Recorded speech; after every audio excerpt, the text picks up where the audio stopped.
All right, before we get this party rocking, we want to just acknowledge that there is so much going on in the world right now. A lot of prayers and thoughts out to Jamaica and just a lot.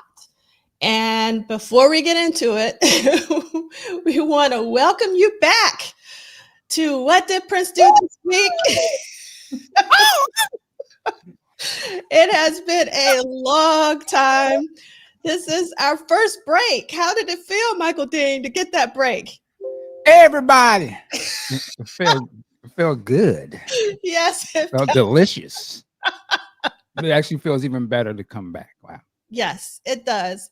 And we got to give a very special shout out to Lee Christian's wife who posted it. Oh, wow. AM. Salute. You got to come see what your husband was doing and carrying on these weeks. No.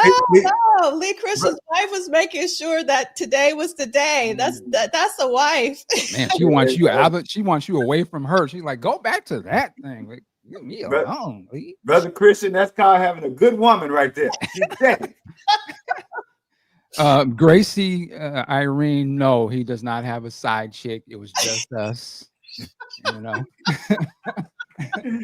You were wondering why he was hanging around the last couple of weeks. You're like, well, where's that other? It was just us. We were just having a family break, so nothing crazy. Yes, a family break. And with that being said, let's start with our.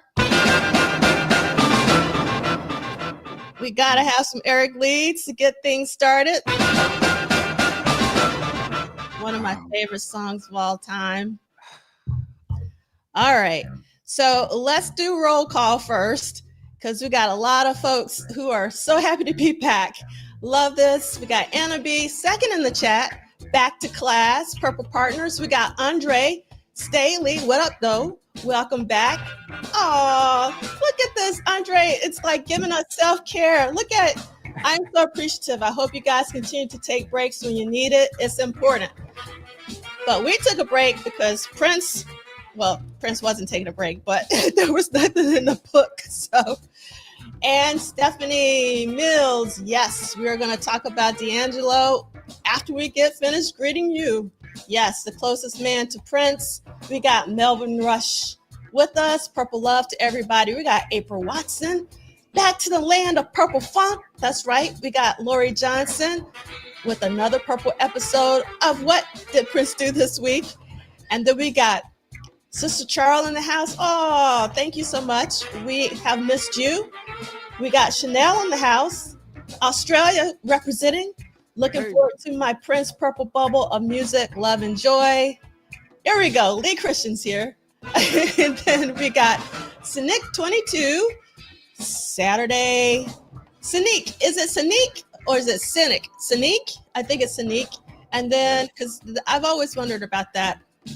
And then, yes, Drea Dancers, we are back on the one. Hey, go back to Sanique for a second. Yep. Hey, Brother Sanique, email me because I forgot. I actually wrote a very long and thorough review of Once Upon a Time in Minneapolis about 3 or 4 years ago. And so this was before I met you, before I knew you. I was just fanboying out on your documentary, your work on YouTube. And I completely forgot it. And I was going through, with our time off, you know how you going through things and refreshing things. And I go, oh, wow. So I want you to see my very thorough. I actually wrote one for my newsletter. I wrote a review for my newsletter for Once Upon a Time in Minneapolis. So email me. I'd like for you to see it because the title of it is When the Bootleg is Actually Better Than the Official Release. Oh, so that was the title of it. So, all right, so that's it. We can go on. Send it to me too, because I don't remember that one. Okay, I'll definitely send it. All right, and I am so behind. There's so many episodes, but I look forward to catching up for sure. And we got Drea Dances, so we said that because we're back on the one. We got Lady Cab Driver. Yes, what a month October has been. We have Ron Kayla. Hopefully I'm pronouncing that correctly. And then we got Christina from Minneapolis. It's so great to have you here. We have Lisa from H-Town. So happy to have you back. We got Nick Belden. Yes. I love this. Nick Felden is ready. They've done their reading. They know what's up. And Nick is ready for the MTV interview in the premiere of America because Nick Felden is where we live, 1985. That's where we're living right now. Yes. We got Gabrielle. I am here. Where are you?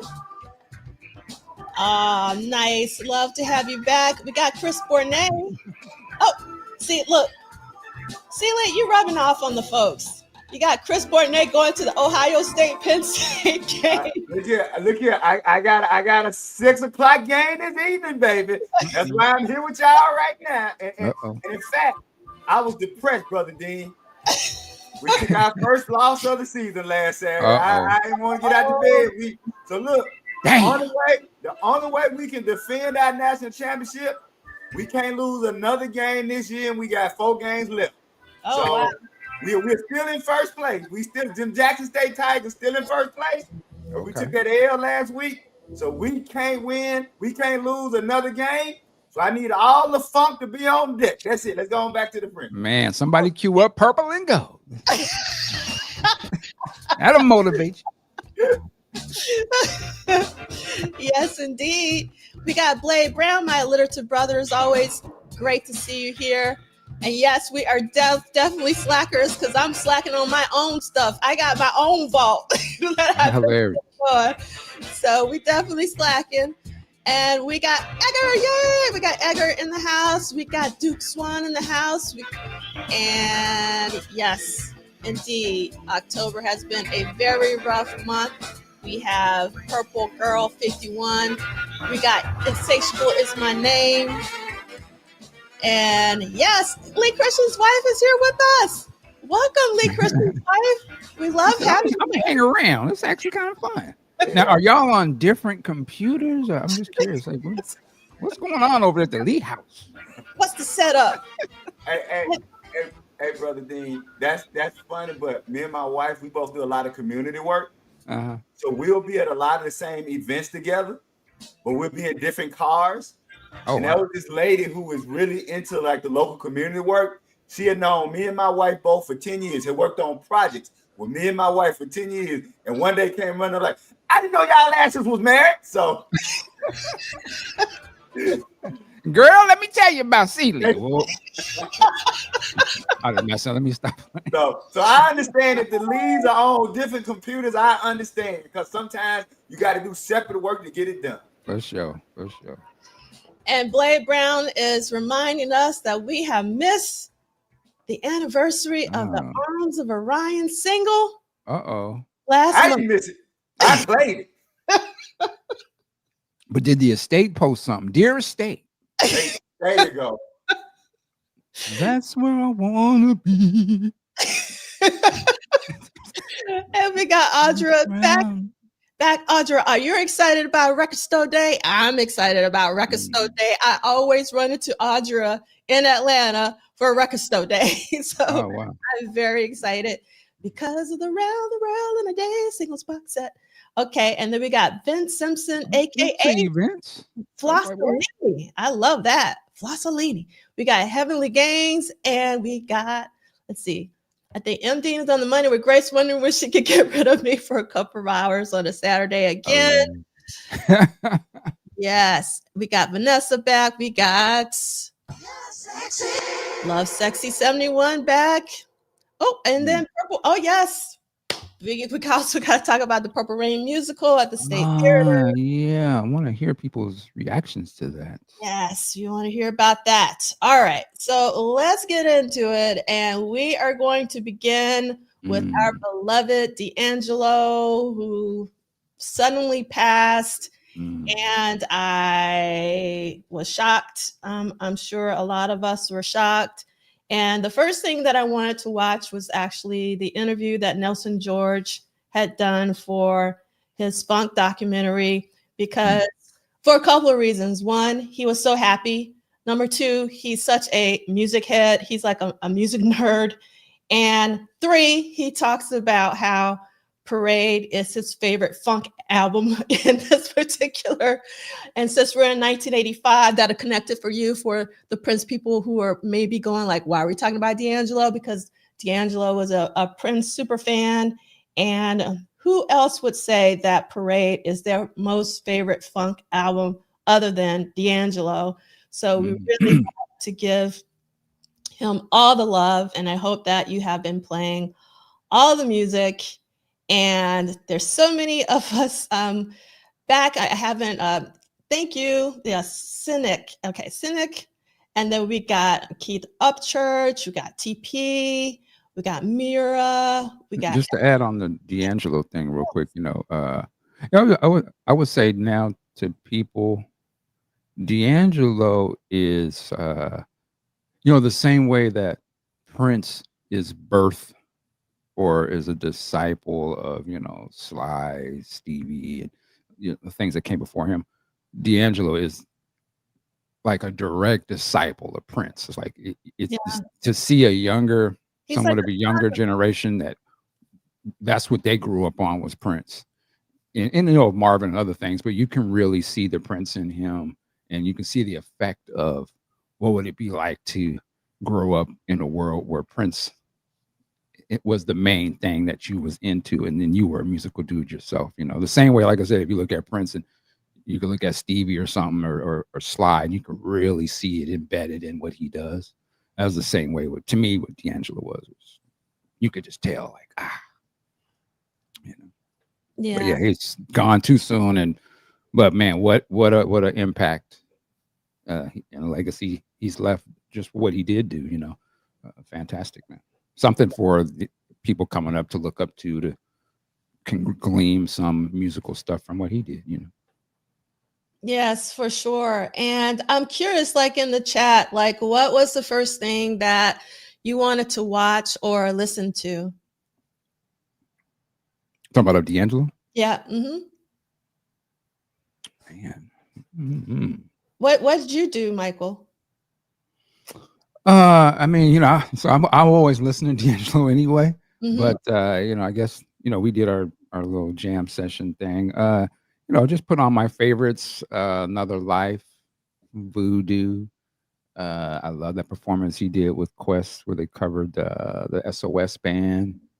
I mean, you can just put on any record, all right. But yeah, I mean, just always playing anyway. So just like it was great to see the world turn their attention to D'Angelo. That was, it's like, yeah, they do recognize it. I hate that it sort of has to happen when you sort of leave, but I love that the recognition was pretty incredible. Yes. And what about you, Celie? So kind of like Brother Dean, but not as much. So Brown Sugar is in my regular rotation, and then I think I have 2 or 3 songs from the other 2 albums.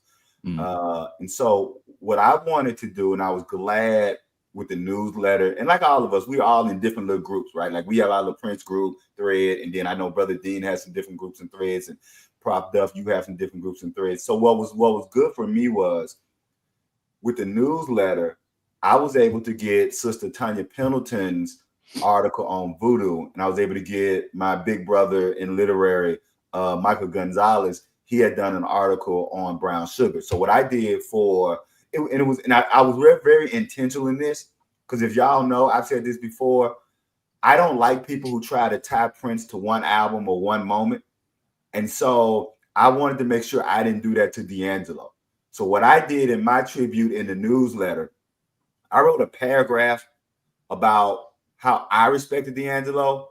Then I stepped to the side and provided links to Tanya Pendleton's article and to Brother Gonzalez's article, because I wanted people to get a full breadth, a full 3-dimensional understanding of D'Angelo, and not just through my Brown Sugar lens. And so for me, that was the biggest tribute, because I can say this, when I think about, when people ask me how his music changed the most, I think that it has changed in that we don't have a majority of Black musicians coming out the church. And so D'Angelo is a child, as Brother Dean said, a child of Prince, because D'Angelo is also a child of the church, right? D'Angelo was a music director. And I think that we underestimate the power of all the people who were music directors, left a church and went on to shape the culture and to shape what Black music is. So for me, I did a lot of thinking about my own coming up in the church, music directors in the church, and how, and I'll end on this, in Clarksdale, Mississippi, and in most of the Delta towns, there are two streets that intersect. All of the churches are on one street and all of the juke joints on another street.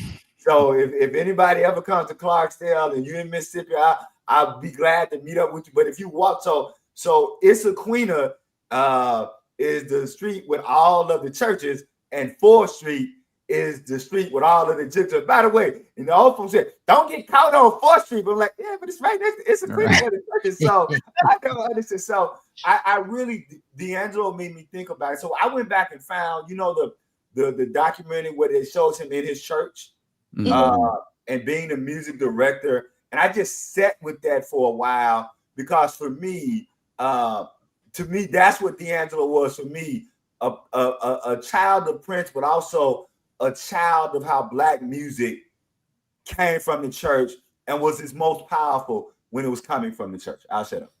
I think actually, I wish that the documentary Devil's Pie had a wider release, because I think it's a really good documentary showing how, because it's not only D'Angelo's narrative, but also Pookie's narrative, who was his keyboardist in the Vanguard at the time. And I didn't realize that he wasn't in the Montreux performance, Pookie, and there's like a whole sub narrative, because both D'Angelo and Pookie grew up in the church. There can be like a serious struggle between playing secular music when you've come from the church. And I think that documentary really shows that struggle and that battle. But also it does a really great job in showing how rooted D'Angelo is in the church. And I loved how it ends when he is actually listening to the Visionaires, I think, which is a gospel group. And one of the things, I also went back and I listened to the Red Bull Music Academy interview that he did. And one of the things that he talked about was that he wanted to actually like have a quartet, like a vocal quartet. Right. And I think that would have been really amazing if he would have been able to do that. And I think that's something that's sorely missing. And I think one of the reasons why I think D'Angelo is so beloved is because he is a direct connect to music. Like he reached back. And so we have the gospel, we have the quartet in terms of stacking his harmonies. No one can stack harmonies like he can, which was, really, really incredible. And then we also have like the connections to Prince through having Jesse Johnson in his band, but also him being a Prince fan. And like me personally, every time I listen to Charade, I think of Prince. It's like the song that Prince didn't write, but Prince wrote, but it's D'Angelo. It's such a really beautiful song. And then the other thing I wanted to point out was Edgar actually posted that he oddly played D'Angelo's version of Sometimes It Snows in April first. And to be honest, I never watched that performance when Prince passed because I just couldn't take it. But I did listen. I watched it when D'Angelo passed, and it was so beautiful. It was such a beautiful tribute to Prince. And, not many people would cover Sometimes It Snows in April, so that just shows, like what a true fan D'Angelo really was.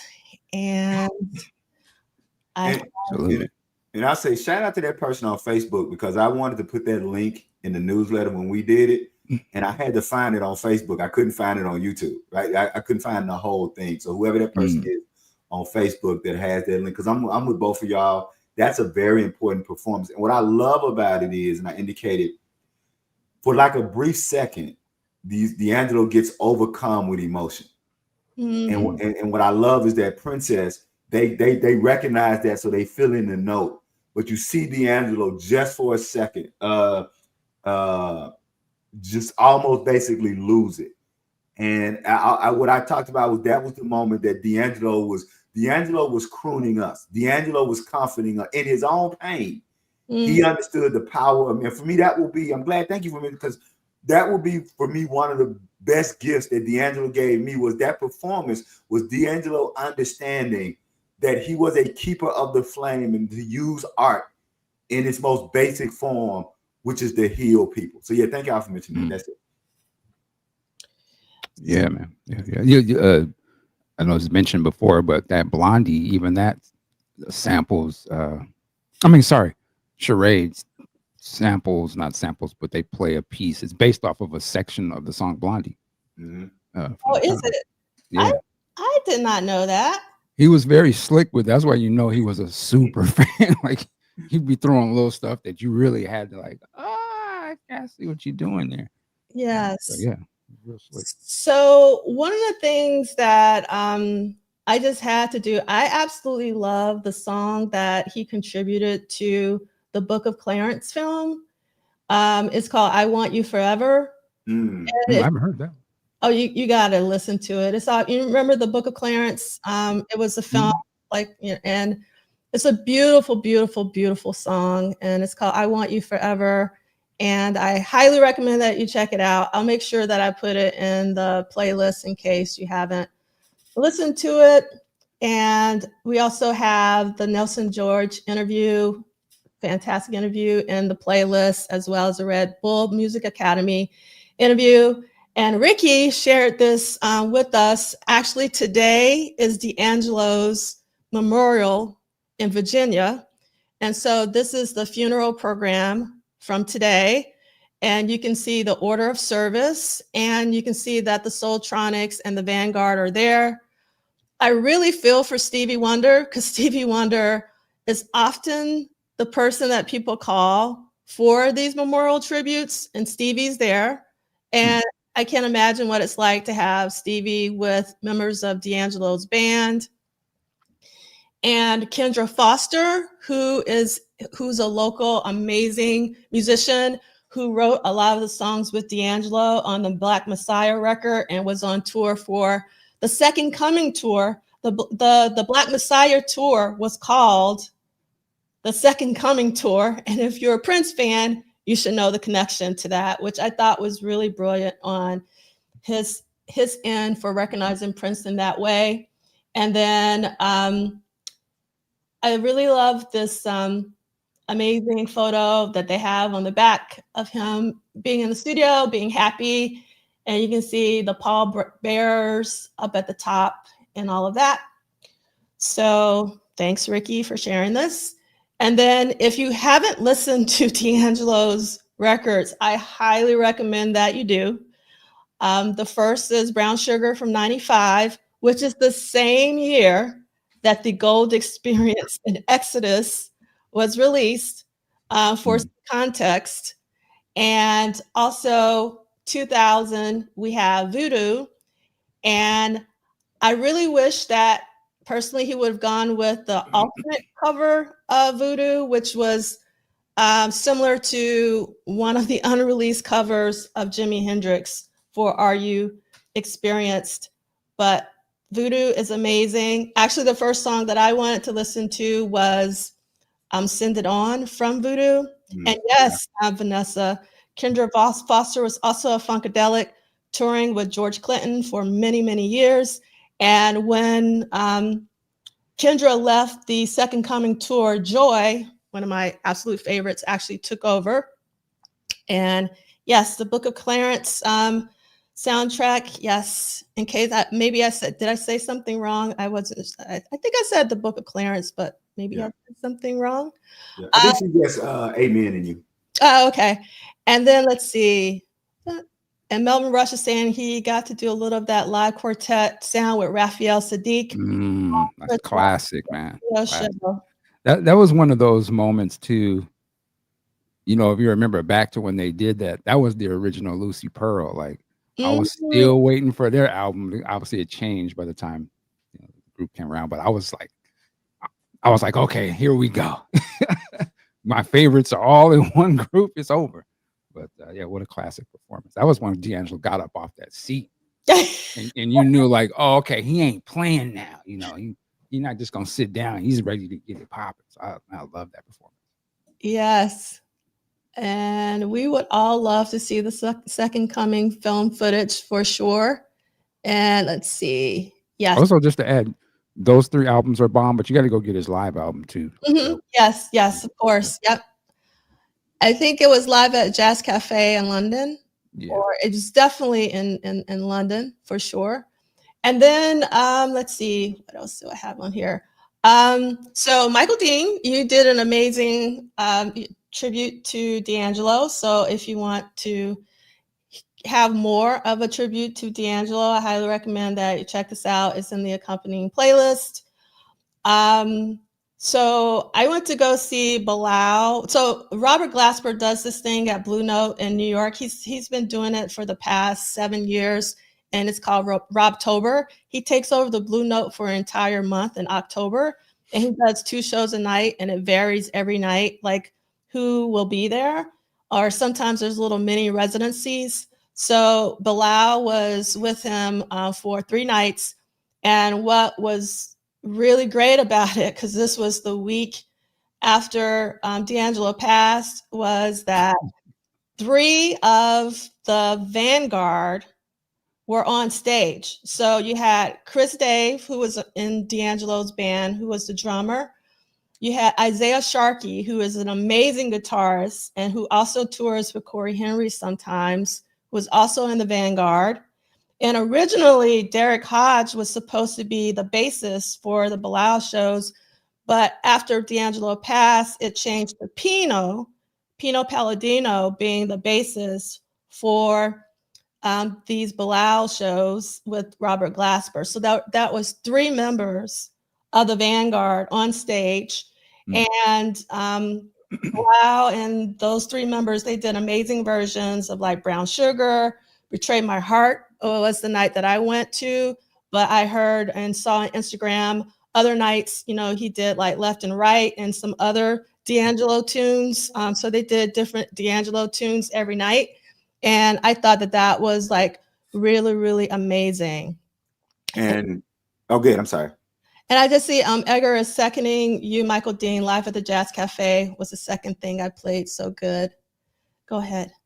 I was just going to say, and not to steal the thunder, appreciate Groovement. And my favorite moment, though, from that show was Michelle Ende and cellos. Love You Down. I don't, y'all know I'm not a covers guy.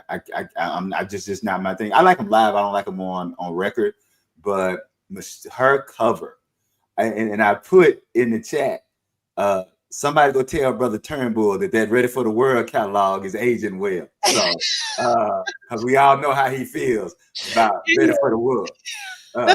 But if like I said, so everything that Prof Dove said, please go watch. I watched like all of the clips, and she is great. But when I tell you, I literally had to stop in the middle of that performance because it was just that damn good what Michelle and they telling what that band did to Love You Down.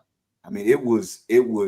I'll just shut up there. So go watch all of that. Go if you again, shout out to Groovement for posting those. Definitely go get into the D'Angelo stuff, but please click on that Michelle and Dave cellos Love You Down, because you will, for people who may not be Ready for the World fans, that song will make, at least that cover will make you think of that song in a whole. And I love the original. I want to be really clear. I love the original, but Love You Down about Ready for the World. I got 10 Ready for the World songs on my iTunes playlist. Like, I ain't gonna sit here in front. I'm a Ready for the World cat, right? Even my girlie. I'm a Ready for the World cat. Like I was, and look, and I'm gonna be clear. Melvin Riley, he got some folks some of his folks is from Clarksdale, so that blues and that funk kind of thing. Oh, we're not gonna front on Melvin. I mean, that's he's certified. But I just want to say just that. Really, even if you don't dig Ready for the World or whatever, go check out like Prof said, the whole show is phenomenal. I will say this. And I'm going to miss something you propped up. Okay. I was going to wait till later. I mean, and you going to want to take my card and give it back to me. Oh, Until the shows that just happened, that I just watched, I was not that big of a Bilal guy. Oh, okay. I just, for whatever it was, his tone for me wasn't as full as some of the singers I like. This show, I shut the hell up. Like I ain't gonna even front. I ain't gonna even front. I was tremendously moved, and this is what moved me. I did not know he had that kind of control over his vocal range. Oh yes. And there's a difference between having vocal range and having control over it. And what I mean is, singers can have vocal range, but they can't go from one end to another seamlessly. There's either a pause or a stop, or God forbid, a crack in the note. So to see Bilal not only have vocal range, but to be able to go from his high to his lower to his low to his high seamlessly, without a pause, without a change, and without a crack, and to do it standing there flat-footed live. I see. I'm gonna go on. So that was my Bilal moment. So thank Grooverman and thank you. And it's a great show. I'll shut up. Yeah, so I mean, I've actually seen Bilal more than I've seen Prince. I mean, I've seen Bilal 8 times in the past 2 years already. He's one of my favorite. I won't go into, because you know, I know when people go like, we're here for Prince. But Bilal is beloved for sure. So yesterday was Halloween, and I love that Edgar shared these amazing Edgar Wing posters, and they're related to Under the Cherry Moon. So they're related to 1985, because that's the year we're living in during What Did Prince Do This Week. And I love, it says, back to thrill and chill you, screamy, scary, terrifying, horrific. We'll be scaring you if you dare to take it. Dracula, the vampire bat that lives on human blood, starring Christopher Tracy. And I just love, the casket. It looks like the casket in the grotto that Mary Shelley and Prince goes to. So that's right, cousin. Give her that Bela Lugosi look. Yes, the Bela Lugosi. The Bela Lugosi look. Now, this is not my favorite one. This is my favorite one. Another Edgar Wing poster. The Prince of Darkness returns. Under the Blood Red Moon. I think these are brilliant. Edgar, thank you so much for sharing these. They're so, so great. Now, Brother Cruz, I love them. Don't get me wrong. I love them. I do love them. I appreciate you sharing them. But you know, we needed a third one that said Blackula. Come on now, Edgar. Come on. Hilarious. Wait. So there we go. So I have a Halloween tradition where I either watch Blackula or Scream Blackula Scream every year. And I watched Scream Blackula Scream last night because, one, I love the incredible William Marshall in the role of Blackula. He's so incredible. But in Scream Blackula Scream, he is accompanied by one of my heroines, the amazing Pam Grier, as a priestess. So if you have not seen Scream Blackula Scream, I highly recommend it. So technically, because this is still Halloween weekend, and you will not regret it, because Scream Blackula Scream in particular, and also in Scream Blackula Scream is Richard Lawson. Yes. So Richard Lawson, and he's really great in Scream Blackula Scream. So I'm curious, Celie, like, do you have a preference? Let's see. Edgar says, I actually made Under the Blood Red Moon as a comment to Michael Dean a while ago, and I will do Blackula next year. Oh, and this is one of my favorite ones too, Kim, Vampire. I love, when he is the preacher. Yep. That's my favorite scene from Vampire in Brooklyn. Cause evil is good. And It's just good. And when you get some evil ass, oh Lord, That's great. Oh my God. It is so amazing for sure. And since we're talking about Black, well, not necessarily. What I found interesting was that neither of these were released in October. One was released in August of 1972, and the other one was released in June of 1973. I was like, okay, that's interesting. Wow. But a very amazing film that no one talks about that I would probably watch tonight, but it's a hard watch only because like you have to be in the mood for it, but it's brilliant, brilliant film. It's called Ganja and Hess. It was also released in 1973 in April, which is even weirder. And it actually stars Duane Jones. And Duane Jones was in, why am I blanking? Come on, Kim. Kim, help me out. You should know. But anyway, it's Duane Jones because someone's going to help me out. He's in a very famous film. I'm just going to guess I have to do my Googles really quickly. And let's see. Duane Jones. I've never heard of this movie. Most people haven't. So Duane Jones is in Night of the Living Dead. Yeah. Night of the Living Dead. So he's the main character in Night of the Living Dead. Thank you. Lee Christian's wife. I'm going to start calling you Grace instead of Lee Christian's wife. Thank you, Grace. Really appreciate that. And he is such... Grace, there you go. Yes.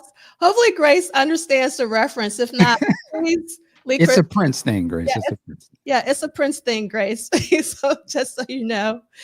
And yes, I'm thinking if you're Blade Brown, are you talking about the Ganja and Hess soundtrack? Because they actually re-released that for Record Store Day a couple of years back. Oh, wow. Grace is a horror junkie.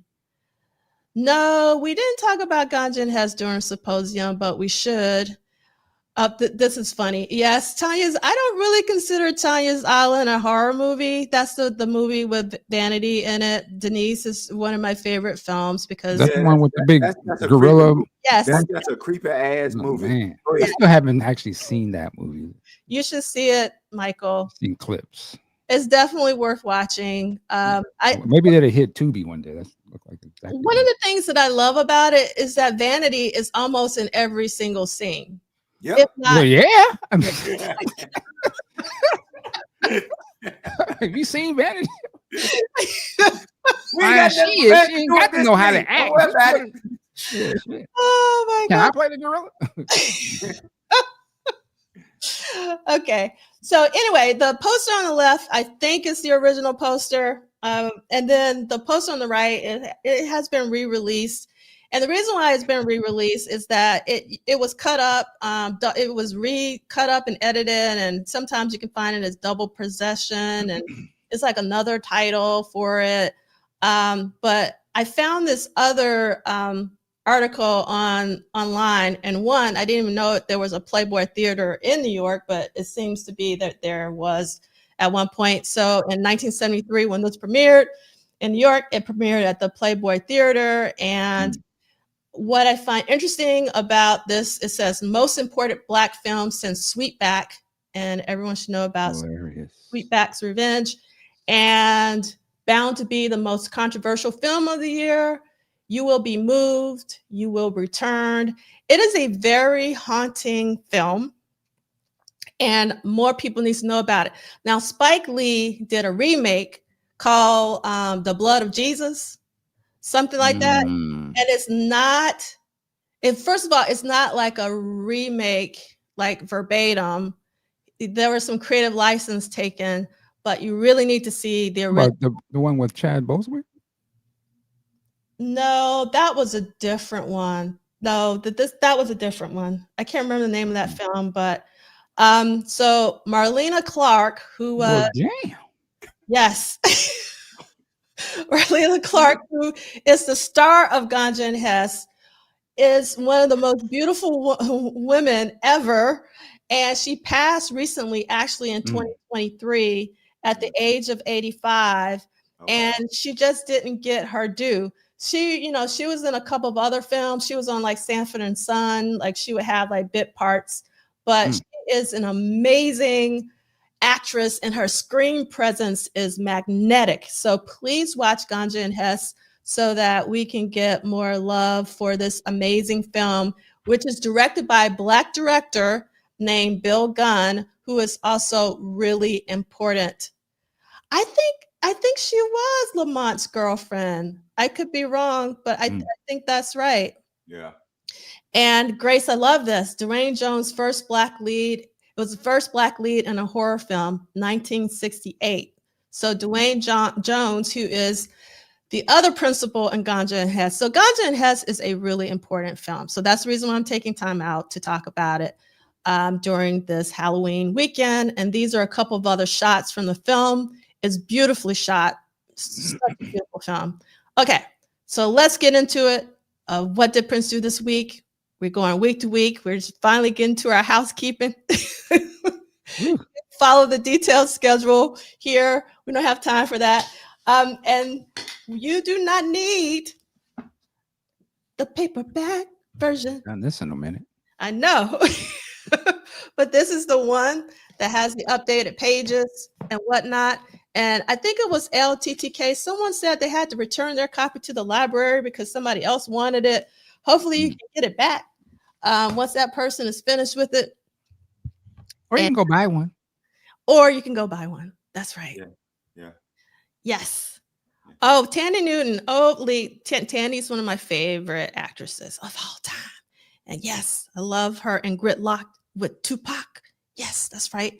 And Raywin, yes, you got to get the hardcover book, even though it won't be the updated version. So just be aware of that. But in these trying times, yes, you need something just in case you can knock somebody out with the phone.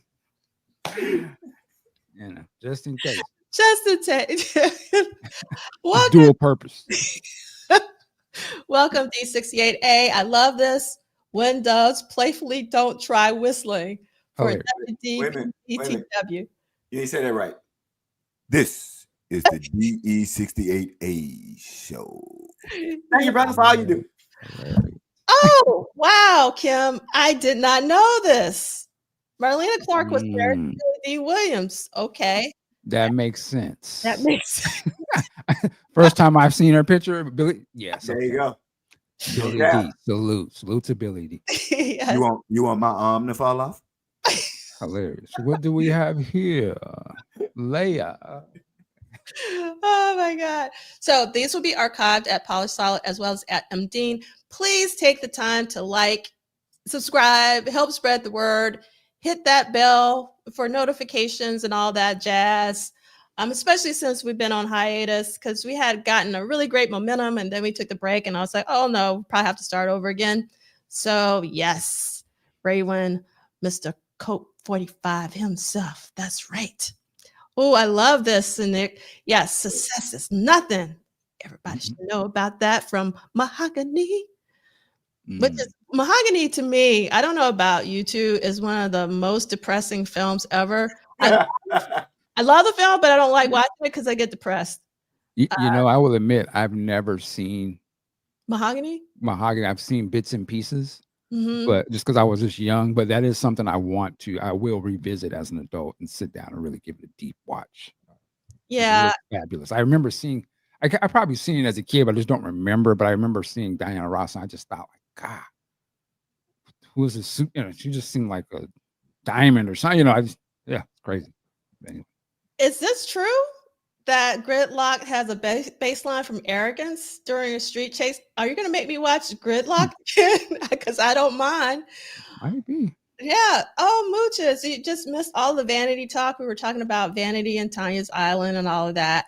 And Mahogany is one of Andrea Dance's favorite movies.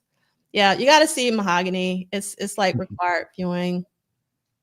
Do you know? Yes. That's just one of those songs that I can hear it and it just makes me remember when I was a kid. Like I can almost smell where I was at or something. It's just one of those songs I remember as a child hearing, but just didn't know what it was, but just made me feel a certain way when I hear it now. Yes. All right. So this is our hashtag WDPDTW. Yeah, let's get into some Prince. Yes. Yeah. And this is an independent endeavor. The State of Prince Rogers Nelson is not affiliated, associated, or connected with the What Did Prince Do This Week book club series. And we choose to be a community even when we disagree. Those are our community guidelines. We started off by playing lines from the 1991 Times Squared on Paisley Park Records. These are the players. Prince was not involved in the song. Every time I hear it, I cannot believe that Prince was not involved. Eric is an amazing composer, and this was composed by not only Eric Leeds, but also Atlanta Bliss, which is incredible. All right, so let's get into week 44, episode number 144 of What Did Prince Do This Week. There is one live appearance, and everybody should know what that is. And this is the reason why we haven't been meeting the past 3 weeks. So we're going to talk about Sunday, October 27th, 1985, the MTV interview and the America video shoot. Technically, they should be reversed, and it's the America video shoot and the MTV interview. So we're going to start our reading finally. Who wants to read? We'll probably have to split it up because it's kind of long. Who wants to start?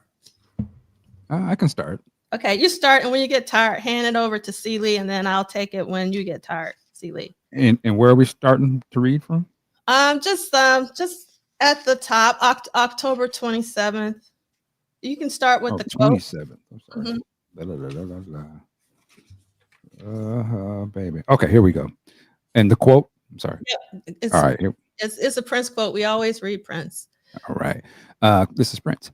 The band came over to do some photographs, some of which are featured on the Parade LP. And we just wanted to play really bad. I just kind of missed America. It wasn't planned, but we did it. Strangely enough, we hadn't played in a long time, and we had a lot of pent-up energy, and we may have gone overboard.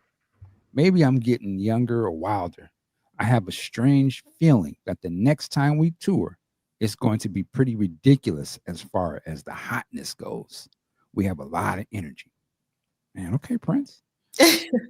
Because the schedule for Under the Cherry Moon was tight, Prince took advantage of a day off from filming to sit down for an interview for MTV.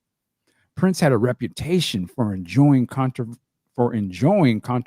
issues and shocking critics with his ribald. Yeah, I'll take that. Comments and performances. But this was a structured monologue disguised as a series of questions and answers. Instead of allowing a journalist to interrogate him, the carefully crafted interview was based on questions reportedly supplied by the network in advance, but conducted by his manager, Stephen Forgnoli. Prince's response appeared designed to explain some of the issues that had come up over the last years, including his religious views, his musical influences, if he'd sold out to his Black audience, that's interesting. His father working with Andre Simone, the information that his bodyguard had revealed about him, the incidents that occurred after the American Music Awards, and the backlash he was facing. Boy, that's a lot. Yeah. Prince also shot a video for America in the open air Theatre de Verdure in Nice, dressed in the same coat he'd worn in the For the Tears in Your Eyes video, as well as the concert video with Sheila E. Prince and the Revolution performed a near hour-long concert that also included Paisley Park, Delirious, Little Red Corvette, and Purple Rain. Dear Estate. Let's move on. Absolutely. Quote, they set up a huge, massive circus tent that fit around 1,500 people, but there was no real ventilation going on in there, detailed Wendy. All I can remember is it was so hot in that tent and we're moving around so much that by the end of filming it, Prince and I walked off stage and they had to have oxygen tanks for the two of us because we were ready to pass out. In typical Prince fashion, even though he was shooting a video to promote the song, he updated the track when performing it live, as Eric Lees remembered. At that point, he wanted to use me and Eddie M on America, so we were in the rehearsals for that night before the night before, and there was going to be solo spots and some of the little horn riffs that he came up for us to do, and then said, "Okay, Eric's going to solo here. Eric's going to solo here." But in the middle of it, I told Prince, "I've got an idea for a more extended horn line that might work at certain parts in the song," and I played it for him. And he said, "Yeah, that's cool. So teach it to Eddie," which I did. And that's kind of the crazy horn line that's played over and over again and in between the solos.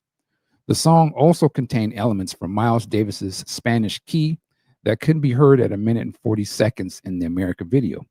The original lick can be found from 11 minutes and 47 seconds onward in Spanish Key from Bitches Brew, which came out in 1997. After the concert, Prince asked the band to stay in France during the production, as Matt Fink remembers. He had us fly out to Nice for 10 days, and he kept us out there for 4 weeks. He wanted us to hang out with him and just watch him film. So we went down to the set a lot. It was great.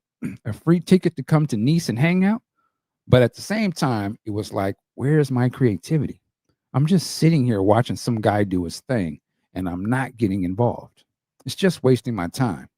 That is why I felt underutilized. Put me in the movie. Laughs. Give me a part and make me an extra or something. Why are you keeping us here so long? And I think I will slide off of that. But I wanted to add, that America performance, dope. I'm sure we'll talk about it. But I always felt like, and I don't know if they talk about it in here, but Prince and them must have went back over that performance and added elements to it. Because if you really pay attention to the guitar licks later when they start to break it down and he's on the drums, I'm pretty sure that's not Wendy playing that stuff. And if you really know Prince is playing, you can tell that's him funking that stuff up, man. Because I don't think, Miko's not on the stage, is he? No. So there's somebody else playing guitar, because there's dual things going on in certain parts. But I'm just imagining he must have been doing the thing where he would go back and add stuff to the live performance to really boost it up, make it otherworldly. But that was, I didn't pick on it back then, but watching it now, it's almost obvious. You can tell like he's added some stuff to it, but it's dope. So I'll stop here. I'll pick up with There Was No Way, right? Yep. There was no way that the family could do any promotional appearances with Susanna Melvin and Jerome Benton in France, and with Prince paying for Paul Peterson to relocate to Los Angeles for dancing and acting lessons. So everything about the band stalled, including the contract negotiations. Paul was having with Prince. This is Paul, quote, "When I went to Prince and said, these things in this contract aren't right," he said, "Go talk to my manager." And I respected that. So when I went to talk to his managers, they said, "We're not changing the damn thing in there." That's when I went, "Oh, well, what are my options?" Nobody in their right mind would seek to get out of something with a guy who's on top of the world. We had been rehearsing now. This is still Paul. This is Jelly Bean Johnson talking. We had been rehearsing now for months with a 13-piece band and played one show on the first album. That's it. One show. We called the band's drummer Jelly Bean Johnson. We're going to skip the quote. Okay. All right. So, and this is Paul talking, right? No, this is Jelly Bean talking. It's Celie, real quick, man. Maybe turn yourself toward the mic a little bit. Oh, I'm sorry. Sorry about that. Oh, I'm still sitting like I'm listening to you read. My bad. So, and the next thing, that's what we started. Yeah. Okay, so Jelly Bean then continues, and the next thing I know, I'm sorry. This Jerome. Oh, I'm sorry. This is Jerome. Thank you. And the next thing I know, through a great friend, he's being offered a record deal, and then there became a bidding war with a couple of labels, added Jerome. Of course, if the deal ain't right, you don't sign it. But one of those deals came to a head, and what do we do? I don't tell somebody not to do something because of the money. Paul had his needs. He was receiving only a certain amount of money, end quote. St. Paul felt trapped, and when he was offered a much larger contract to write and produce his own music, he began to feel that he was ready for the change. And the decision to break away from Prince was rapidly becoming a reality. You want to skip that quote or read it? Yep. Mm-hmm. I'll read this last paragraph and then hand it off to you. Yeah. Okay. When he saw the amount being offered, good Lord, all them zeros, it made the decision even easier. This Paul thinking, quote, I was like, there's three zeros. There's three more zeros after that paycheck. 3. So anyway, it was significant, end quote. But there was a conversation that was necessary with Prince before Peterson could leave the safety of the nest, and that happened faster than expected. Prince found out what I was doing, and he called me on the phone. It was scary, frightening, and I was shaking. Makes me a little weirded out even thinking about it. How do you tell somebody who's invested a lot of money into you, I don't care, bye-bye? But that's exactly what I did because I had no contract. They weren't negotiating with me.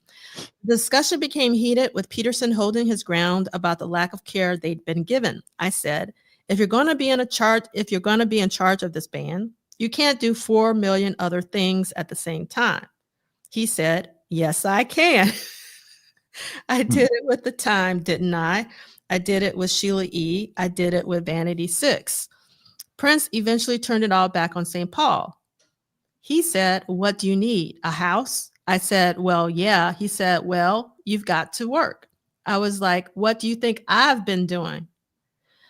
So that was my conversation with him. And then I did call and talk with Jellybean and Jerome. And I can't remember if Eric was on the line or not, and telling them what was going on. And they said, well, you've got to do what you got to do. Go get that money. According to Paul, everyone in the band could relate. They were in the same boat with the contract negotiations.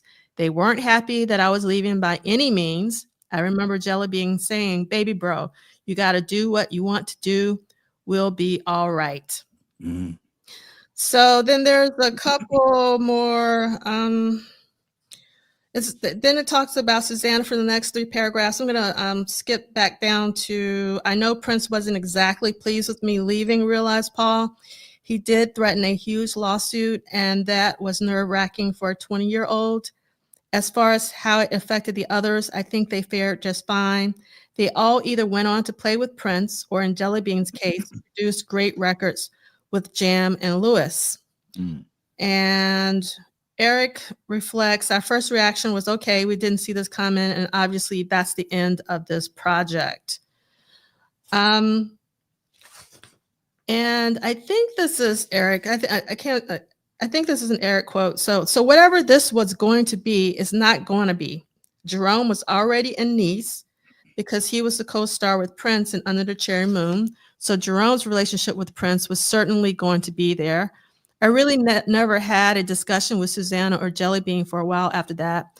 My initial reaction was, okay, this is a drag because this was a really cool album, and we were kind of looking forward to the possibility of going on tour and seeing what was going to happen with this.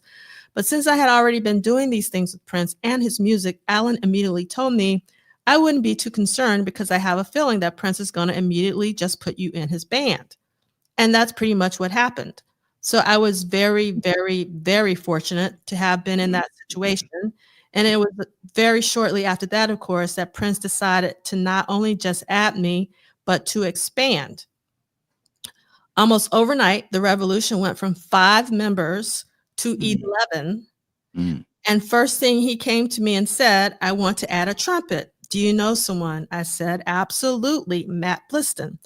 Bliston was contacted and would audition for the band at the end of November while recording Mountains with Prince. He'd quickly be nicknamed Atlanta Bliss by Prince because Matt Bliston was living in Atlanta at the time. It would take a few weeks before every detail was decided, but once it was, it changed the course and the mood of next summer's tour. So there's a lot in this section. Yeah, I'm not mad at St. Paul. I used to be back in the day. I mean, back when this was happening, I'm like, what the hell? But listening now, hearing, sort of the details. Yeah, man, he did what he had to do, man. It's unfortunate, but You know what? Yeah. Let me start here, because where I'm going, people gonna think, well, you giving a pass and all this. So I want to start by saying Prince was a grown man. I want to start there. I want to start by saying Prince was a grown man. I also want to add, you have to be careful. I think the lesson we can learn from this is you have to be careful with the business relationships and people you have around them, because again, Prince has final say. But I think the managers could have handled the negotiation with Paul Peterson. And I think back to, I think it was Jill and some other people said that kind of after Purple Rain, you had business people assuming and doing things as if they had bigger roles in Prince's life than they probably should have had. And so I just think about, if you're hired to be somebody's manager or business partner, you have to do a really good job, not only respecting your client, which is Prince, but respecting the talented people around Prince. And I think that if anything, it looks like the three managers, right? Those three guys didn't have as much respect for the people around Prince as they had for Prince. Now, again, I want to be clear. I'm not saying that Prince shouldn't have done a better job with this, but this is like the third or fourth time I've heard about this negotiation, and I've always been interested in how it went. And so I would just say the lesson for me is, when I'm in business, to make sure that the person in business with me is not only on the same page in my creative vision, but on the same page as knowing how important the people around me are. I'll shut up. Yeah, I would add to, situations like this, it's a conflict of interest. Yeah, yes. Gate. You never, Prince's managers should not be their managers. Yes. And it's a record label. I mean, that we've seen that play, not just in the purple world, but you can see that in other hip hop and stuff. But that's off the gate. They should have their own management and lawyers that should negotiate with the other people. And right off the gate, that's, to me, gonna always be the problem. They have a vested interest in Prince. That's their client. They're not only invested financially, everything they got to do is into what he makes and what he's doing. So they have to serve his situation, and he's a superstar. He's the cash cow.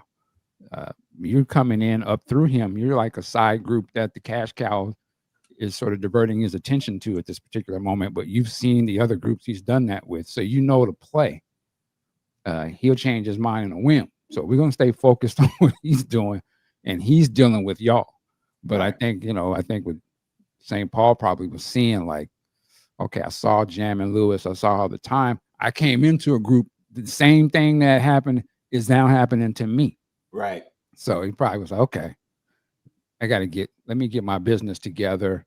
And, when you're hot like that Prince was at that time, yeah, all of the other executives and labels is trying to go get me somebody from Minneapolis. That's an immediate, we can win on that. I mean, it's just whatever that trend was. And so they was watching to see who was not being treated right. Oh, yep. You're not getting paid? Shoot, here you go. We'll give you, and of course, if Prince ain't going to do that, then yeah, you got to go. This bit is business first. So St. Paul had to go do his business, and for him to be a young 20-year-old, to have the fortitude in the game to tell the superstar and the big homie from his area that put him on, it's like, man, I'm not really getting paid. And that's got to be a scary thing to do, because, most people just go with Prince, man. You're not going to go. But, he stood up for his. So I saluted, man. Like, you did the right thing. I wish Prince and them was actually doing good business with these people. And, a leader takes care of your people so that they don't get offers outside and keep the loyalty popping. But I think it was only so much you can expect for people to do. Prince was working people. And if you're not going to, the same way you give that energy to work somebody like a workhorse, you got to feed them too. Yep. And if they're not getting fed, then you can't be mad if they go off and get a better offer. That's the game. You shouldn't even, and a true player, but hey man, I ain't mad at you. Go on and get yours, Playboy. And I agree with you, and I think that's. I also want to be clear. I think from the first time I ever heard this story years ago, I always thought that Paul made the right decision. I think people in the chat, people on the screen, I think all of us have made business decisions, and you make the best decision you can make. I remember I was doing a writing gig for some people. There was some Mega Everest stuff, and then they wanted to do the other thing, and they would double my salary. It was a civil rights thing, and so I wrote the one script on Mega Everest. They wanted to double my salary, but they wanted to tell the integration of Mississippi schools in a way I was not comfortable of telling it. And I can tell you, this was like almost 20 years ago, Prof. Dustin, Brother Dean. I needed that check. And I can tell you, in fact, they not only was going, they paid me, I did do the thing for the Mega Everest, but they were going to double. So what they paid me for Mega Everest, they were going to double that for the other script. But I just didn't like, I didn't like the way they were telling the story. And so that was the most difficult thing I had to do as a broke ass writer, to say, I appreciate y'all letting me do the Mega Everest piece. I think y'all need to find somebody else. And from what I learned later, there were 2 other jobs I didn't get because the lead person was pissed off because I turned down their second gig. So I respect Paul Peterson a great deal. So I don't want to come off as I don't, I'm with y'all. I respect Paul Peterson and understand as you so eloquently put it, Brother Dean, of the difficult position everybody was in. And definitely salute to Jerome and Jellybean for, as you say, man, go get your bread. Yeah. Definitely salute to them. That's it. I'll set up. You got to think too, this is when Prince was balling, like, after Purple Rain, the shift through Purple Rain, Around the World in a Day, that Christopher Tracy Prince era, high fashion, Vogue, he was balling out of control. That's when he flipped the script, like, I got money. Like, you see them cufflinks, the swoop, the hair was slick, come on now. So I can imagine, you see the head dude, he balling out of control. You like getting $140 an hour a week, like, yeah, you kind of be like, what the hell, man? We don't want to work. We can't eat, And he, like I said, and he overseas, and some of the crew is overseas, but you back home, that makes some people feel a certain kind of way. I'm sure it was like, man, how come I'm over here doing this? They over there in Nice having a good old time, shooting the next Purple Rain. I ain't in that. Like, what? There probably was a lot going on, I'm sure. Right. So JD Washington asked, do you think Prince intentionally instructed the business people like do the bad cop stuff? Let me put it this way. The way it went down, remember when they tried to stop Morris from leaving and they was talking to Morris? I'll put it to you this way. I don't have any evidence to say yes.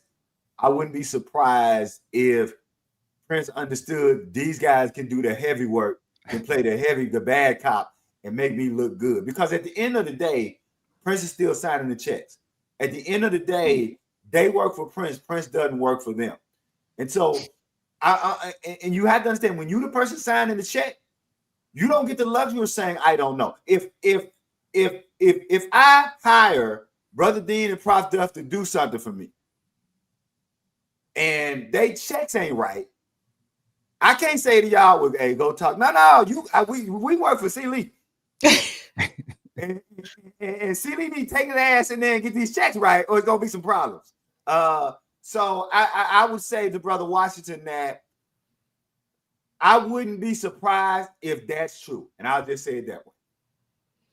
So I want to know how you guys feel about the counter revolution. So Edgar says, I would have loved to have seen Paul stay, but my favorite incarnation of the revolution was the extended band that was formed when Prince Incorporated most of the Family Live band, and some people call it the counter revolution. So what say you? I loved it. And the first time I saw the counter revolution, the first time I thought, who are these motherfuckers? That's great. Like, this is the first time. Who right? And then you see him. I'm with you, Brother Cruz. I love, because again, and I know what I'm going to say is going to rub some people the wrong way. Prince was a solo artist. So for me, the disbanding of the revolution it didn't cause me any drama the way it did a lot of people. And the expanding of the revolution into the counter revolution didn't bother me. Like, I wasn't one of those people that when band members came and left, I felt some way about it, because I had been a Prince fan since 78. And so for me, and I saw Prince live three times before Purple Rain. So seeing Prince live 3 times before Purple Rain, I realized I didn't have the connection. I'm trying to think of another word that a lot of people had to what they saw in their mind as the revolution.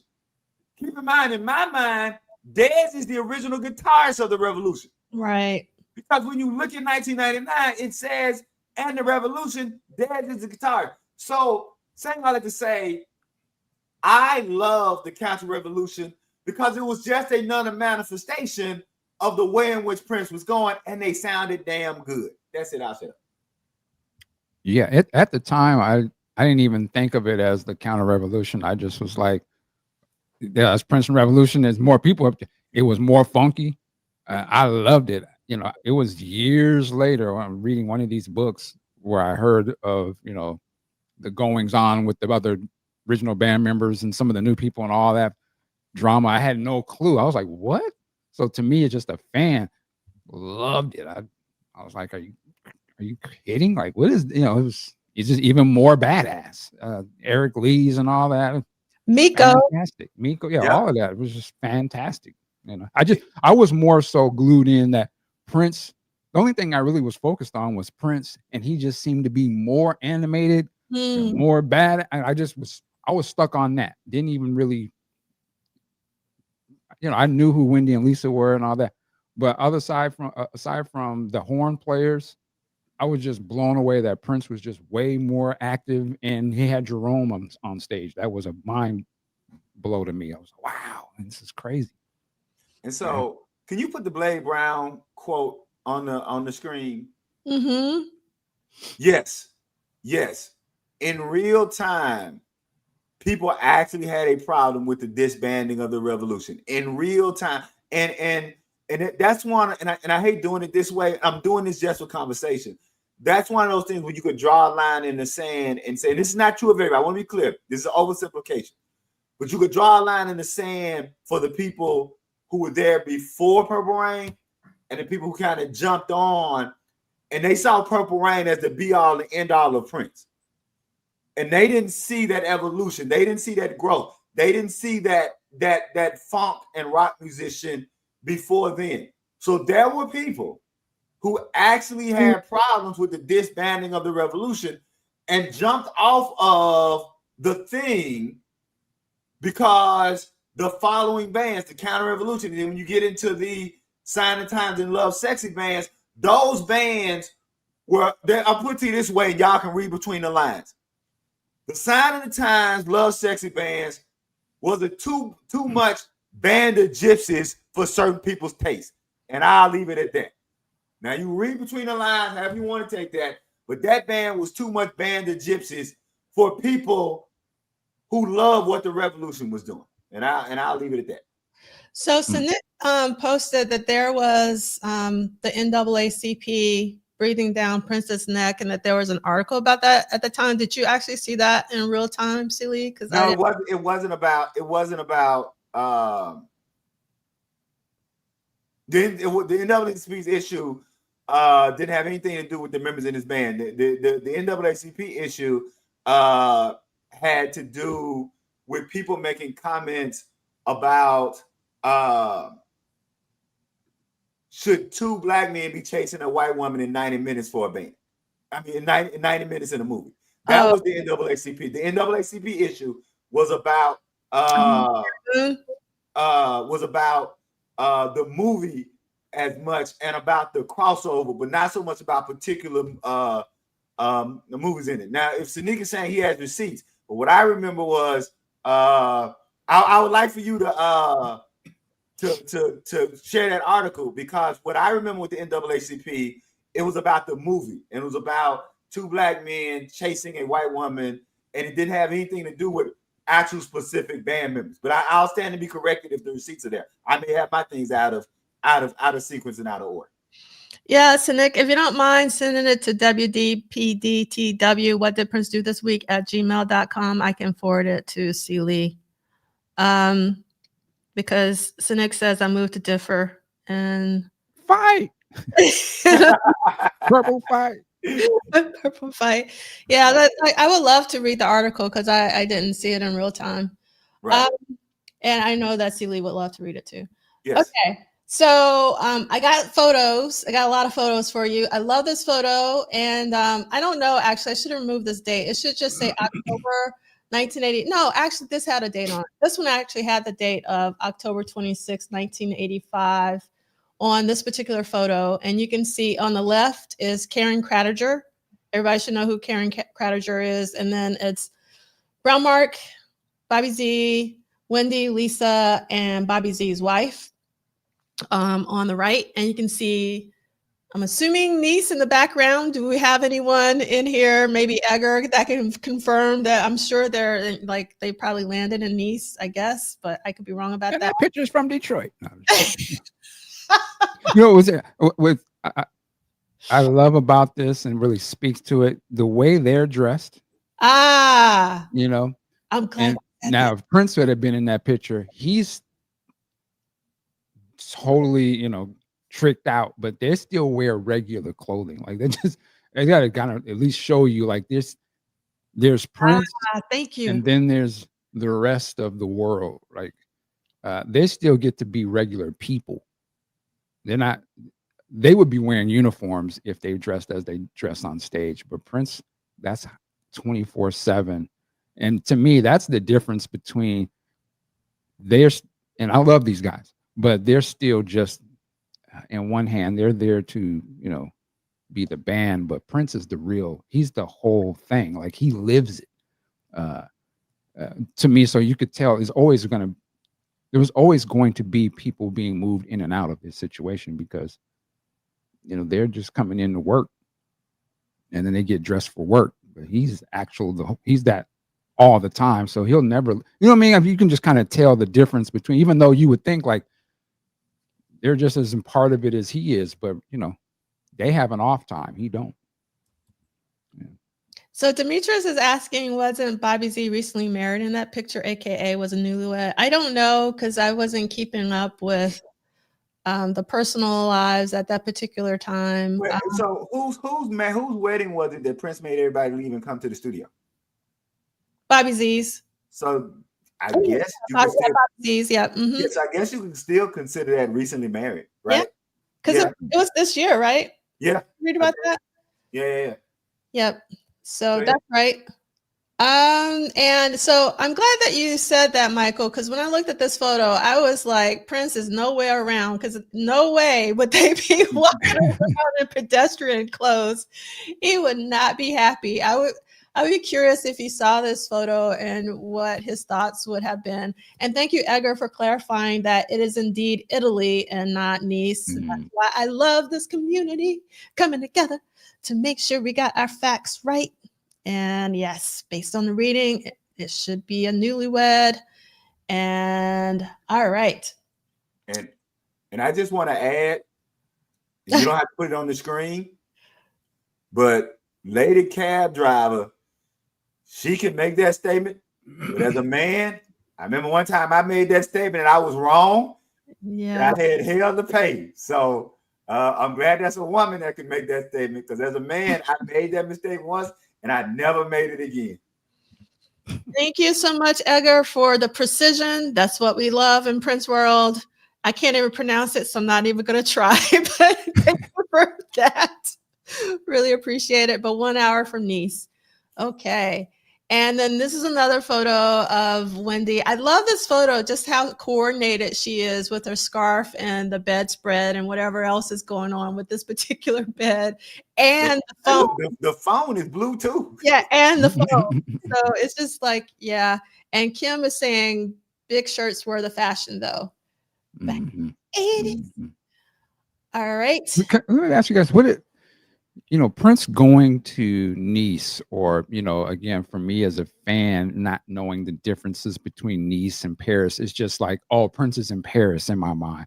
And what did Paris mean for you being an American artist and a Black artist to be able to, like, yo, we're moving over to Paris? Doesn't that signify like a level of success? Like, yeah, I'm on some others, like I'm over in Paris. I don't know if Paris is seen this way now in today's world, but it felt like back then that was like he was stepping off into a whole other thing. Like, oh, he international. Okay, it was like he was fancy. You know what I mean? Like that was a big deal for you to come from being this, a Black cult hero, underground almost, becoming a pop star, but then going overseas and setting up shop. That's still like wasn't that like a signal to be like, yeah, I'm really big time. I'm over here. When you back in the day, we would say, oh, you hitting over there and you hitting overseas. And if there's a Black artist to say you was hitting overseas, that meant like, oh, y'all ain't really up on me over there. They really got me popping. Y'all got to catch up. That to me, felt like that was a thing for Prince. But I'm curious what you guys think of this. Was there a thing like that? So, I mean, like C-Lee can speak to this probably better than I can, but there has been and Kim just talked about it here. Paris for Black folks historically has been a destination. You're talking about Josephine Baker, you're talking about James Baldwin. And I mean, even Saul Williams, if you know the poet Saul Williams, he moved. I remember he was in some documentary. I think it was some Nelson George documentary, actually. And he happened to be in Brooklyn, and Nelson George was like, where do you live? And he was like, I live in Paris, baby. So like he, like even, like more recently, Paris still has this allure. And also I can tell you with some of the conversations I'm having with my friends, I have a friend who's in Paris right now, and they're thinking about moving there because they don't want to live in the States anymore. And they feel like they're more accepted over there than they are in the States. So there's always been like this ongoing conversation, but C-Lee can probably add more to that than I can. So no, everything he says is right on. First, I don't know what I have to say this. I had the pleasure of having a poetry reading in San Antonio, Texas, of all places, with Saul Williams and Nikki Giovanni. We were on stage together. Yes, I actually saw, and at that point, Saul was just pivoting into the music. He was just pivoting into the music. So, and so because of that, actually Saul, in my book, he's in the chat. I have a chapter titled Poets Praises of Prince. And I went and found some poets because, my book is about the lyrics of Prince. And so Saul Williams is actually one of the poets that I interviewed for that. And so that's just made me smile when you talk about Saul Williams. But to your point, when I first heard about the Under the Cherry Moon project, and because of my background at that time, that's the first thing I thought it was, the Harlem Renaissance and Black people during the Harlem Renaissance who were going to Paris. You also think about jazz. Paris was very influential in jazz artists feeling a sense of freedom and independence, right? I'm glad TP put Richard Wright, and I'm still in contact with Richard Wright's oldest daughter. And so I talk a lot to Richard Wright's oldest daughter a great deal. So yes, there's really nothing to add to what you said, other than when I heard it in 1986, that's the first thing I thought was Prince is being in the tradition. Prince understands metaphorically what France represents to Black culture, and he's leaning into that, which is why I always thought that Under Cherry Moon would have made a great rewrite as a movie about the Black mulattoes in Paris. But that's another discussion for another time. I'll shut up. So I think all of y'all are right on top. Yeah, and I love this comment because I'm a huge Doors fan. And if you don't know, Jim Morrison was the lead singer of the Doors, and he moved to Paris shortly before he passed, and his grave is actually in Paris still. So that's that little screen thing there. That's the article don't know if you see that at the Oh, bottom. yes. Hold on. Like, why can't, let's see. There we go. All right. So this is, thank you. This is from Sinik. Thank you so much. And it says, at press time, the National Association for the Advancement of Colored People was launching a campaign to pressure the branch distributed major record companies to hire more Blacks. According to the LA Times, the NAACP is pursuing fair share pacts with the majors. NAACP also singled out Tina Turner, Michael Jackson, Lionel Richie, Diana Ross, and Prince as Black artists who have excluded Blacks from their operations, charges denied by the artists' reps. Can we stop there? Yes, this is why it did connect for me. Yes, I remember this article. That ain't got a damn thing to do with the revolution. I remember this. The NAACP was saying that record companies were not hiring Black executives. Record companies were not hiring Black people in upper office, and they were saying that the Black artists have to do a better job helping to get Black executives hired. This didn't have anything to do about the band. They were saying that Tina Turner, Michael Jackson, Lionel Richie, Diana Ross, Prince, you guys are Black artists who are not standing up for that. When you walk in, so for instance, when you walk into a set or something, where the Black cameramen, where the Black ADs, where the Black showrunners, where are the Black people who can sign? That's okay. So that's why I missed. Yeah, I definitely remember that article, but it got thrown because the point was that the point I think that was made, and Brother Sani can replace me, that it was like, oh, Prince fired the revolution because of this article. That article had nothing to do with the revolution. That article that's the NAACP. It probably is, Sani, but that article had everything to do because you're talking to someone who knows the history of the NAACP, worked around it, worked with it. I remember that. That article was about the NAACP pressuring record companies to hire executives. It had nothing to do with artists. It had nothing to do with bandmates. That's what threw me. That's what confused me. So I'll shut up. So, but yeah. So if there's more on there, please read. I didn't mean to go. But yeah. So I remember that. In fact, I remember that moment because we were card-carrying members of the NAACP. Like I had to go to NAACP meetings. Right. My wife is still the state treasurer of the NAACP.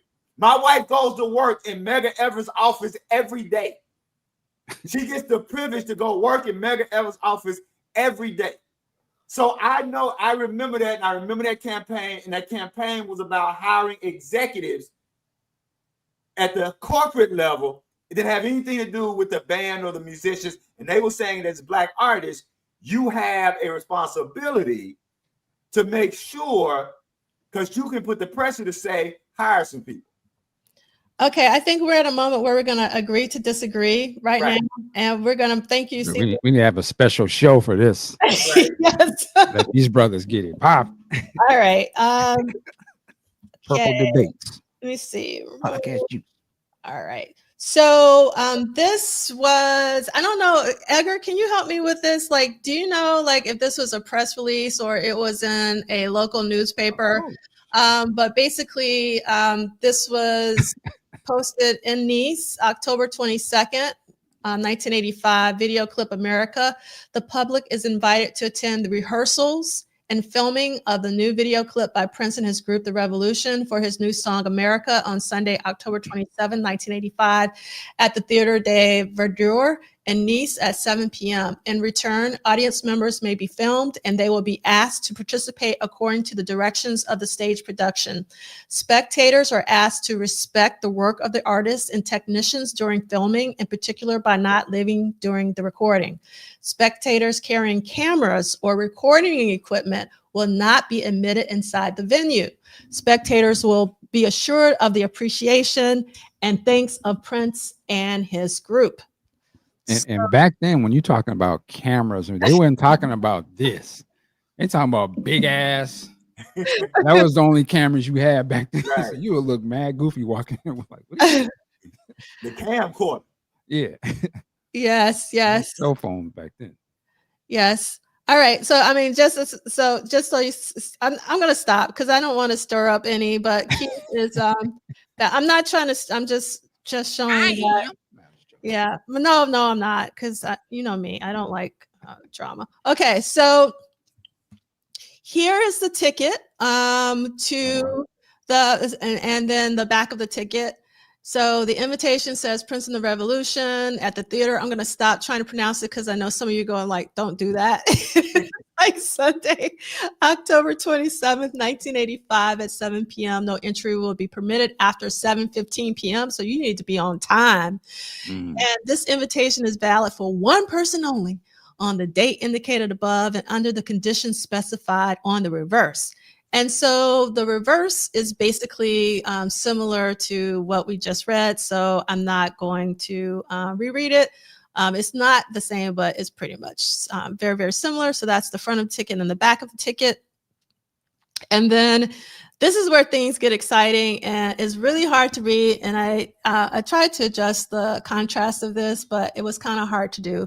But these are these are the call sheets from For America, and it is printed on, you know, the letterhead of Prince's managers at the time, Cavallo, Ruffalo, and Fargnoli.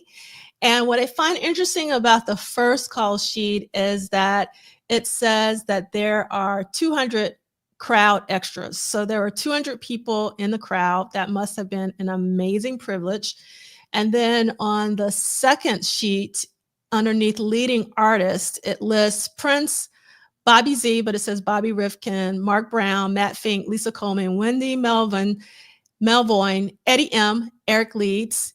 And actually, before I forget, so during the Pop Life 40 symposium that we had earlier this year, I had the privilege of asking Eric Leeds and Eddie M separately about this performance.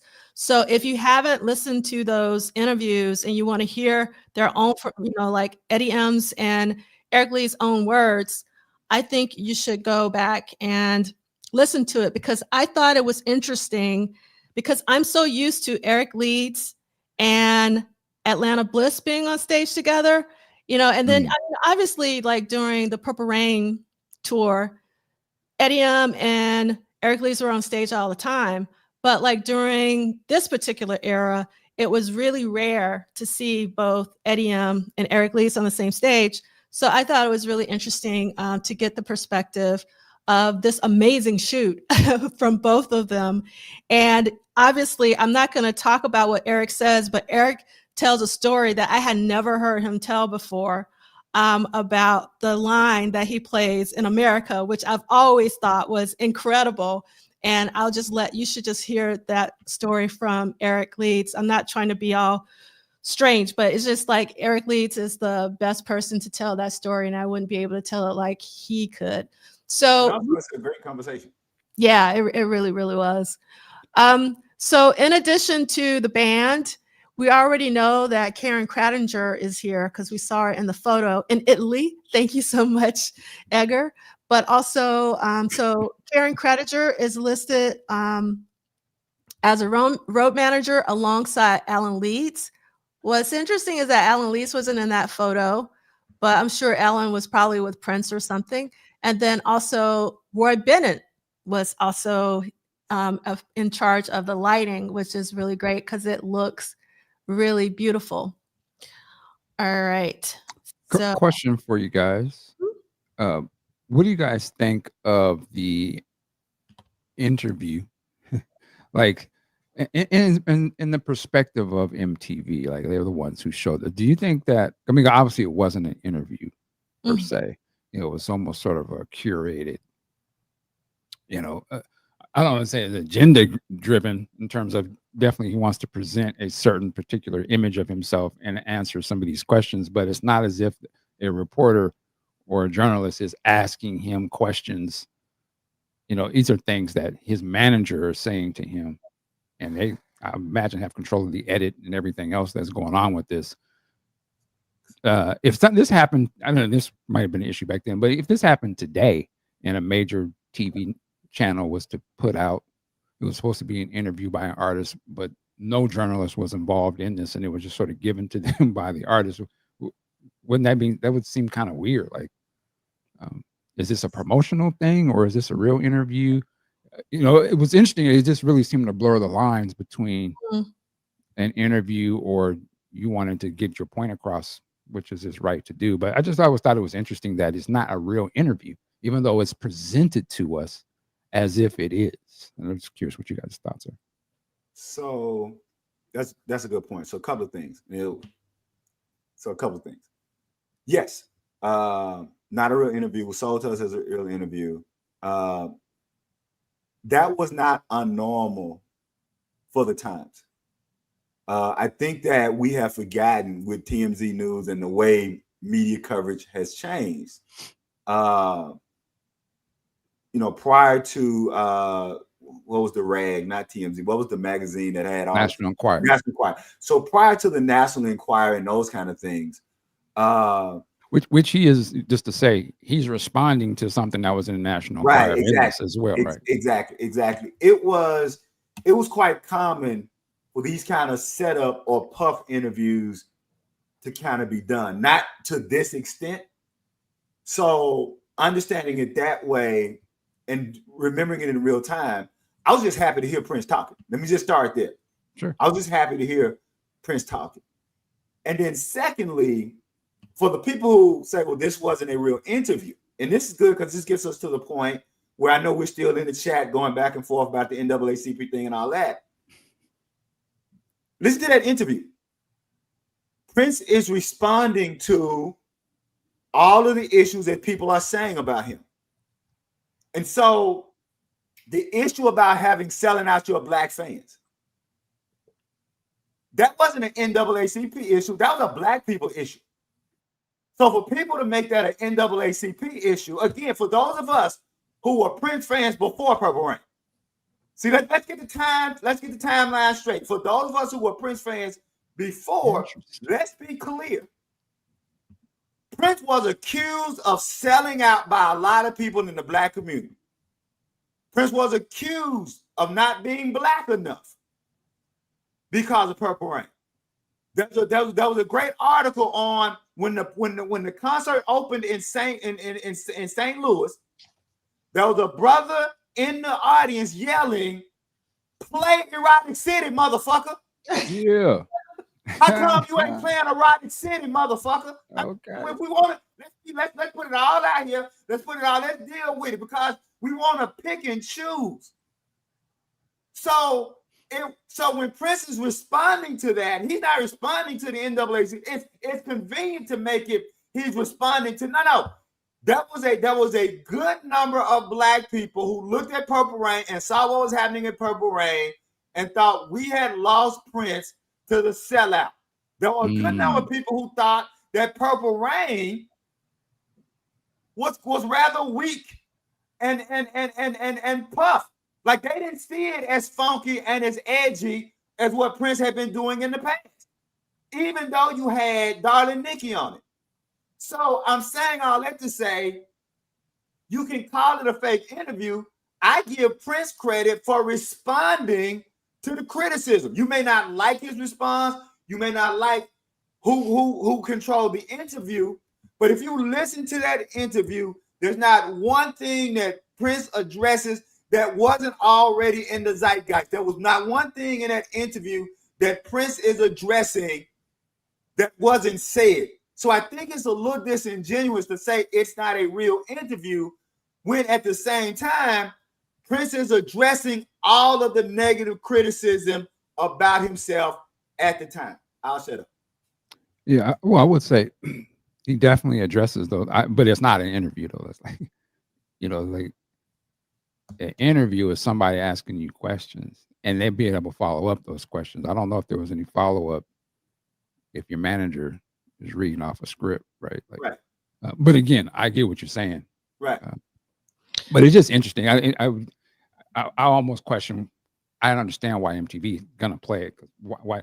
But then they're not journalists either. Like it's all promotion, right? The whole channel was just a promotional thing, but it's being used in a sort of way that is like an interview. But it's just interesting because you never heard Prince speak before on camera outside of being on the stage or in that movie.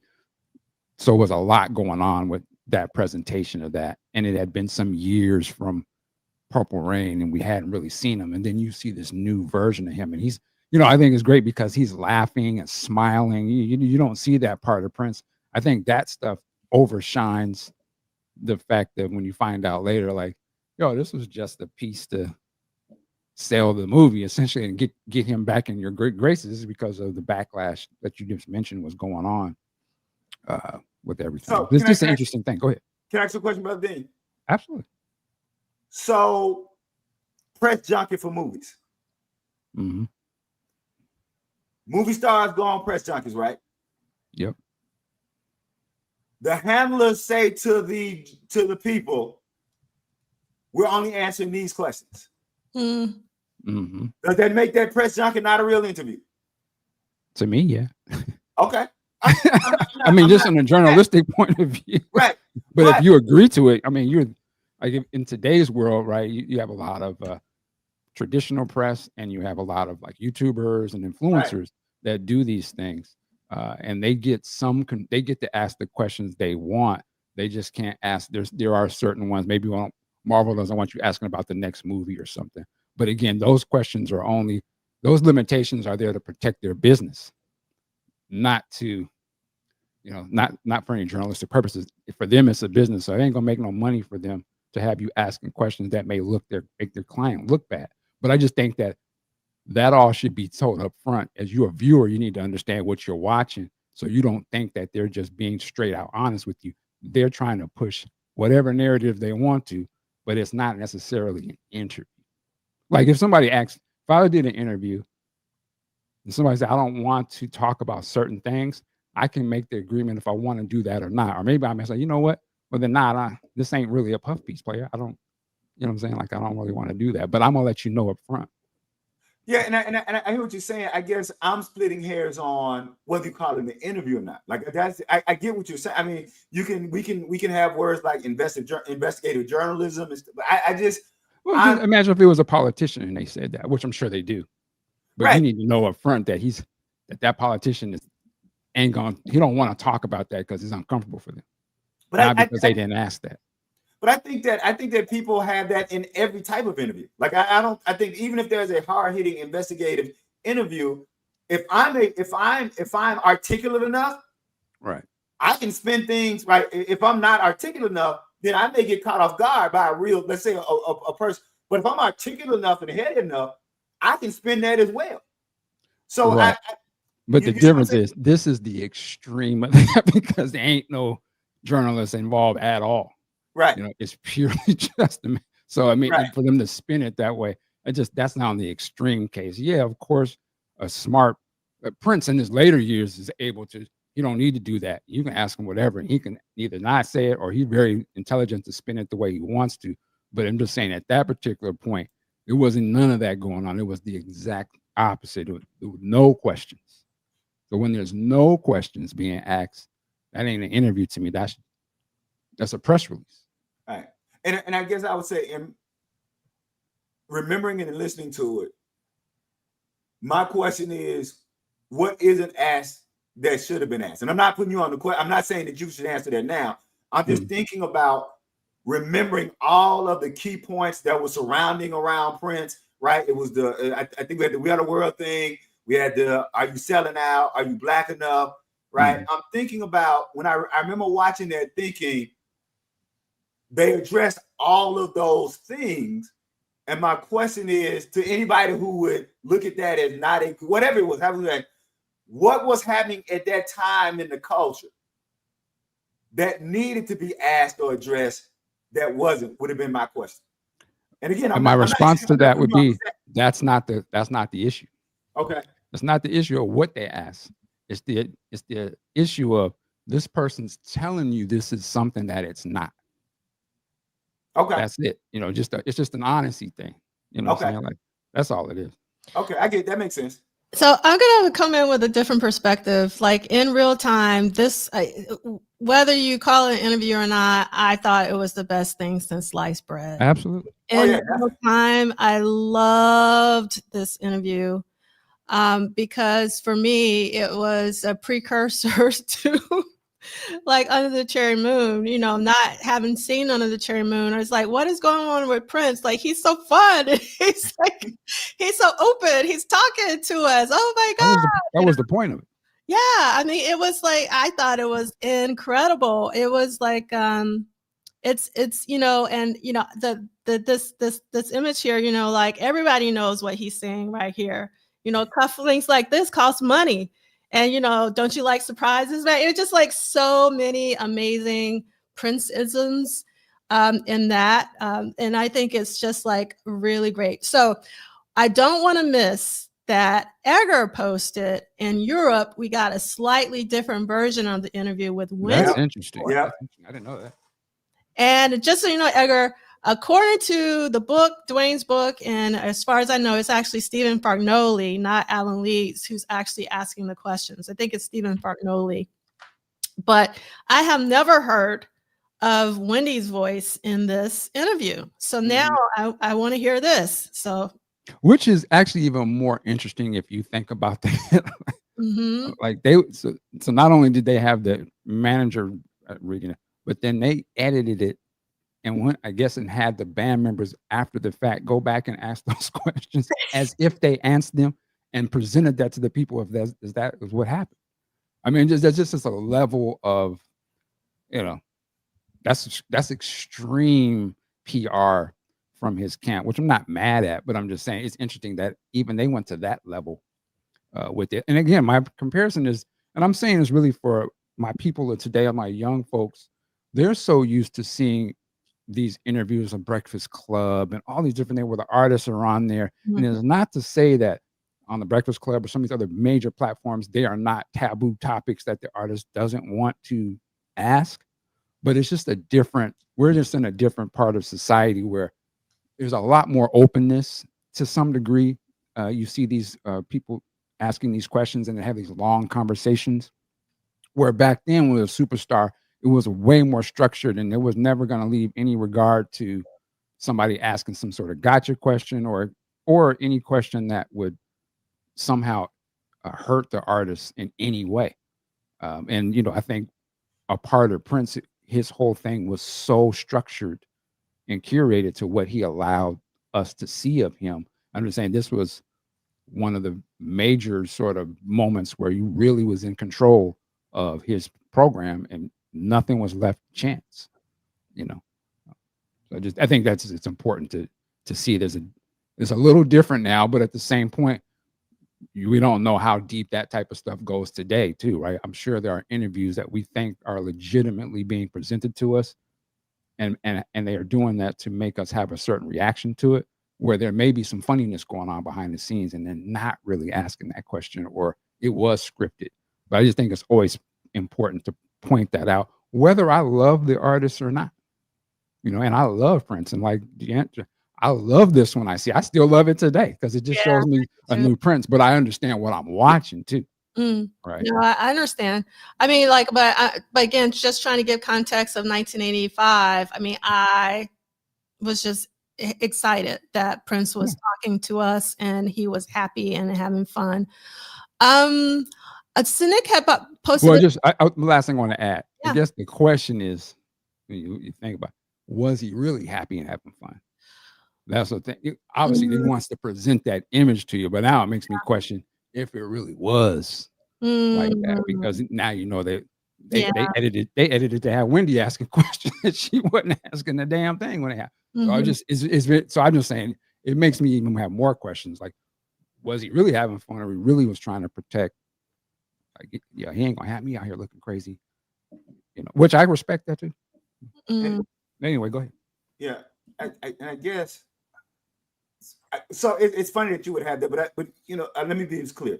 You're a great interviewer, right? I want to start there. So you are a great interviewer. I put the link in your interview with the gentleman who wrote the Prince Sign of Times book. John McKee. John Mike. I put that link in the newsletter Friday. You did a superb job. I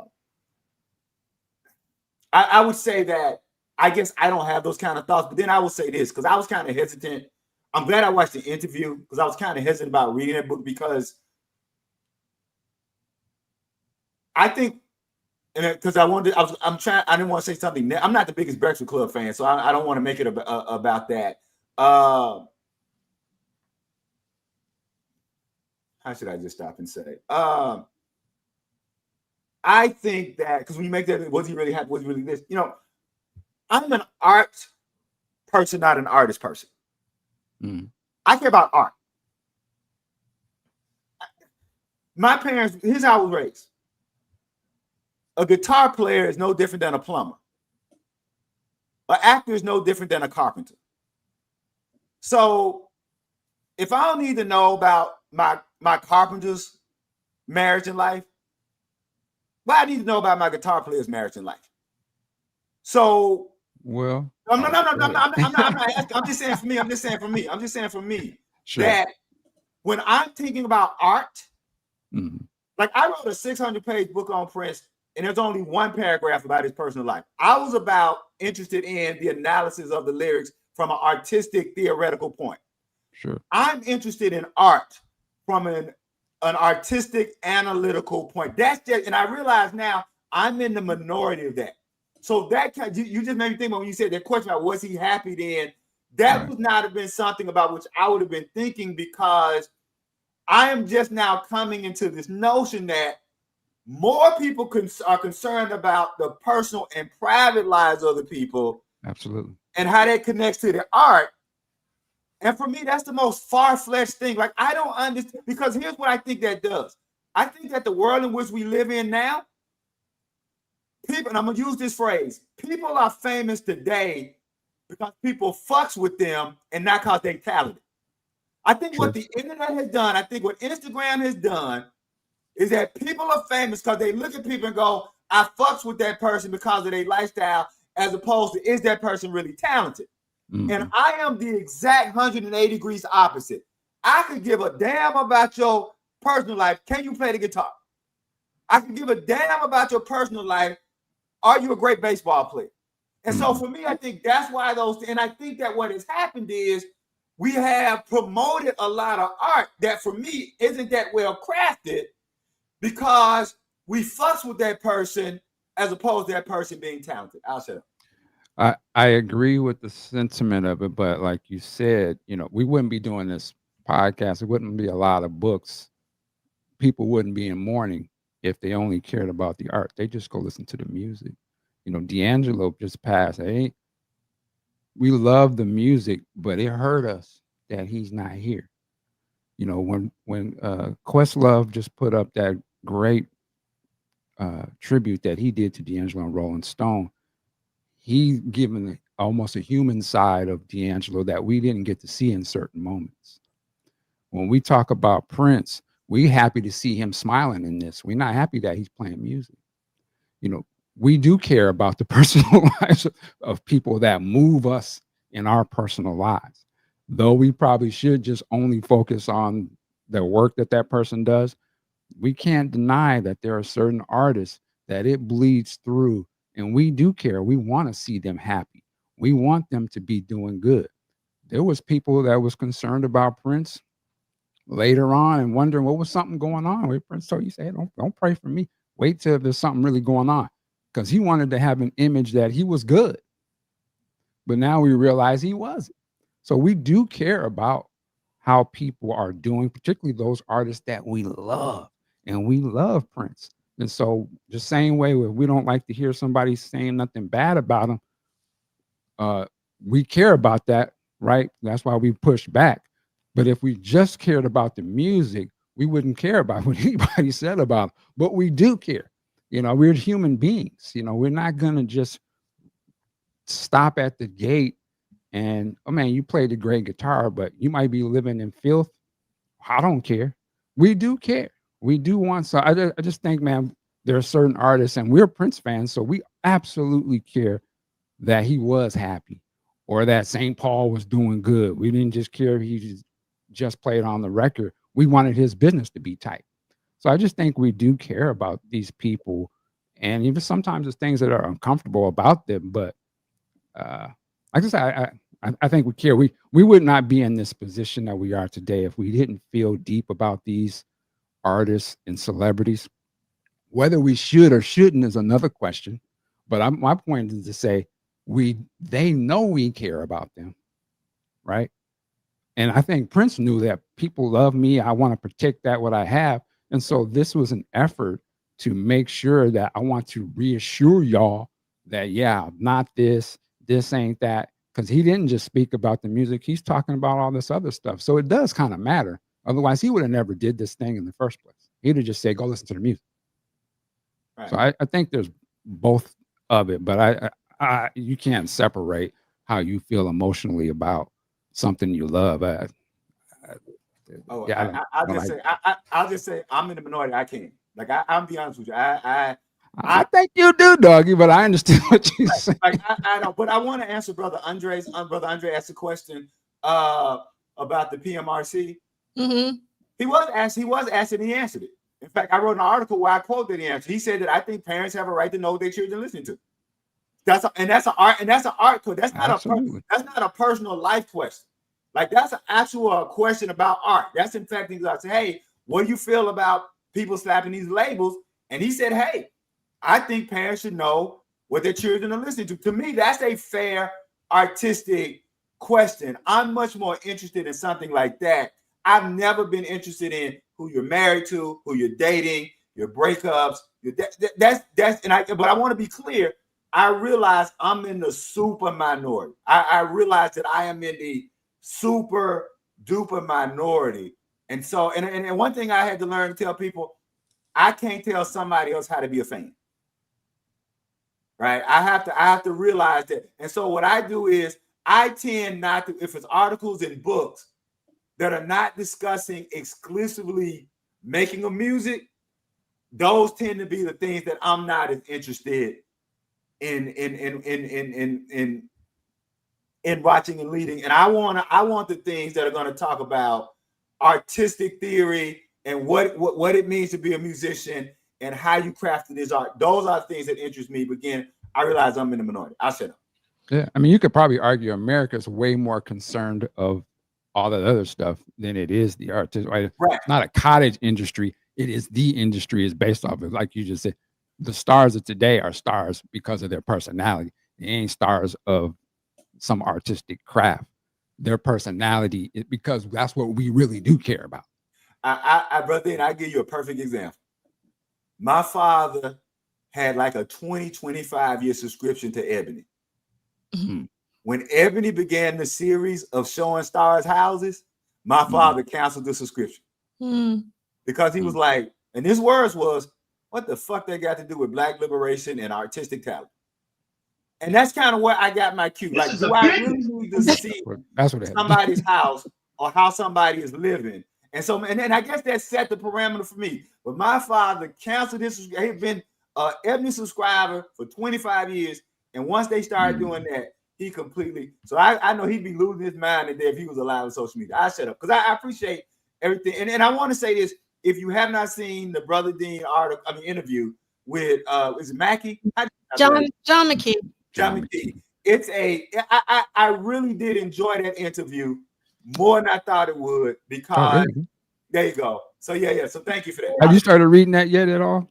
Well, I started watching your interview. I haven't finished it, and I am going to be very honest. When I started watching your video, first of all, let me give some context in case people don't know what we're talking about. So this is a brand new book by John McKee, and the name of the book is Prince, A Sign of the Times. So like you, Michael Dean, because you say this at the beginning, I assumed that this was about Sign of the Times. Mm-hmm. And then when I got the book and I just started going through all of the photos in the book, I was like, why are these other photos in here? This isn't these are not all about Sign of the Times. This is about all of, Prince's career. So I was disappointed from jump just when I got the book and I opened it up and there's pictures of not exclusive, not Sign of the Time related. Yeah. So I was like, what the H like C-League does? And then I started watching your conversation with him and you confirmed like Yeah, it's not about Sign of the Times. It's like about a lot of other. So I must say that I got a little sad. And to be honest, I stopped watching. So I need to complete watching it. And can I say one more thing, Celie? Just because I feel like the same thing happened with the Sign of the Times Deluxe box set.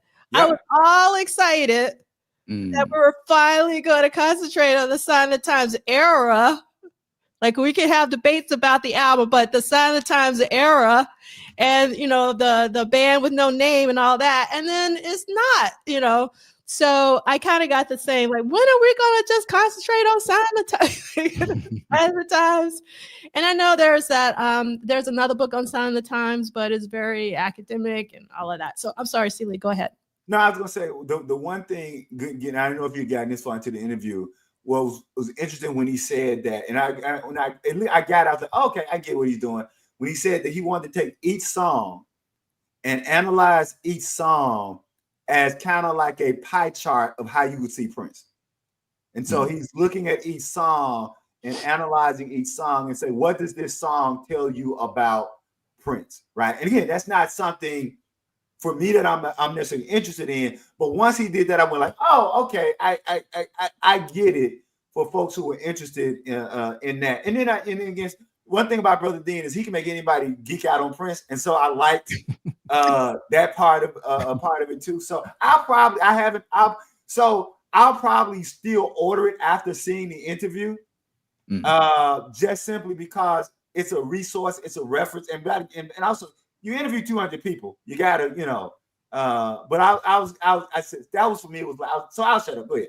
So I want to tie this back to the conversation you and Michael were just having in terms of this book, this new book. So with all these interviews that he did, was it about his personal life, or was it about the music, or was it like both?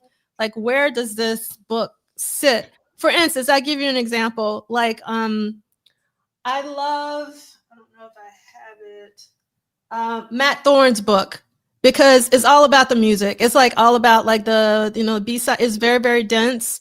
And even the author of this book, when he was talking to you, he said like, there's already Duane's book, there's already Matt Thorne's book in terms of like the diehard, going deep in the weeds kind of thing. So what is his approach for this book? Because I haven't started reading it yet. I would say it is themed around Sign of the Times, but it also gives a history lesson, I suppose, of overall Prince's career, whether it's business, personal, and it will dive into both because he's speaking to personal people, or pulling other elements from other interviews into it. So I look at it almost as a compilation of probably the last 5 years of his interviews and interviews that everybody else has done, told in a narrative to follow Prince's career. But you start off going through the album.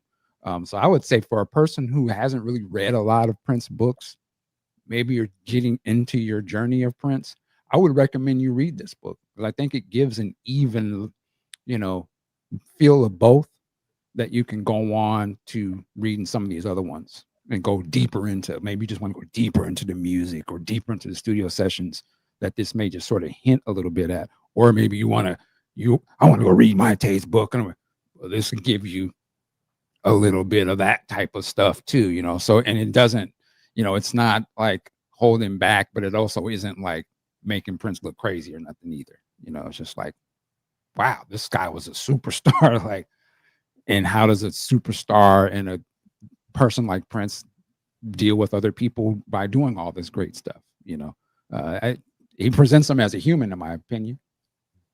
So he doesn't make him look like a bad guy. He doesn't make him look like a saint. You can tell he's a fan.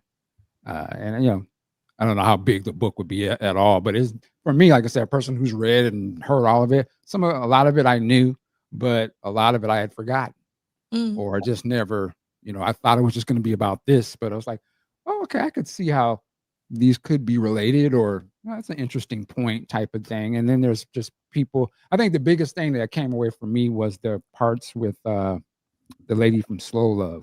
I just didn't know that Davis. situation. Yeah, And to read it, I was a little like, wow, that's my man. But just like anybody else in the world, you know, we had our good times, we had our bad times, and we learned some lessons, and we did it. But I had no idea that had happened, and that was just interesting. But it is what it is. I don't really know the Carol Davis story, but I mean, we just read about. I'll save it. Yeah. You know, but we just read about St. Paul, right? So, I mean, there's always, you can also talk about vanity. There are narratives throughout with people who have worked with him around money.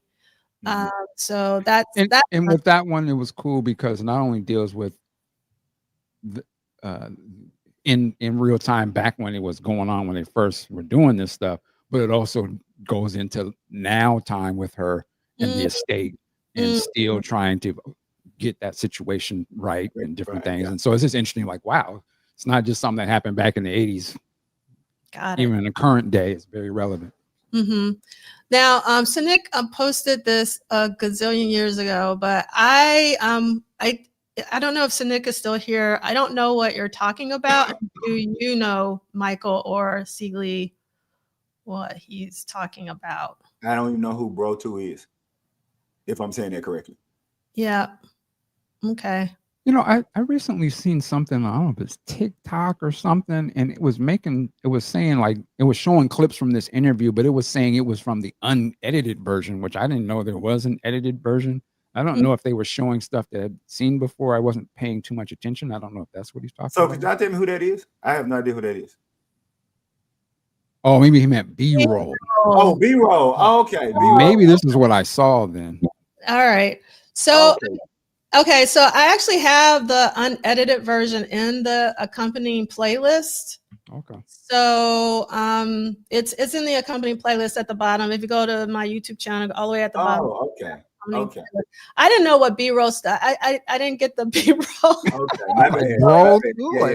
But I was like, I thought it was a name, and then, to be honest, I thought it said Bro 2, and I was like, that's what I thought. I thought it was Bro 2. That's what got me. I thought it was Bro 2. Okay, all right, got it. I'm a little slow, Nick, so just FYI. All right. Yeah, but I like the undeleted interview or whatever we're calling it.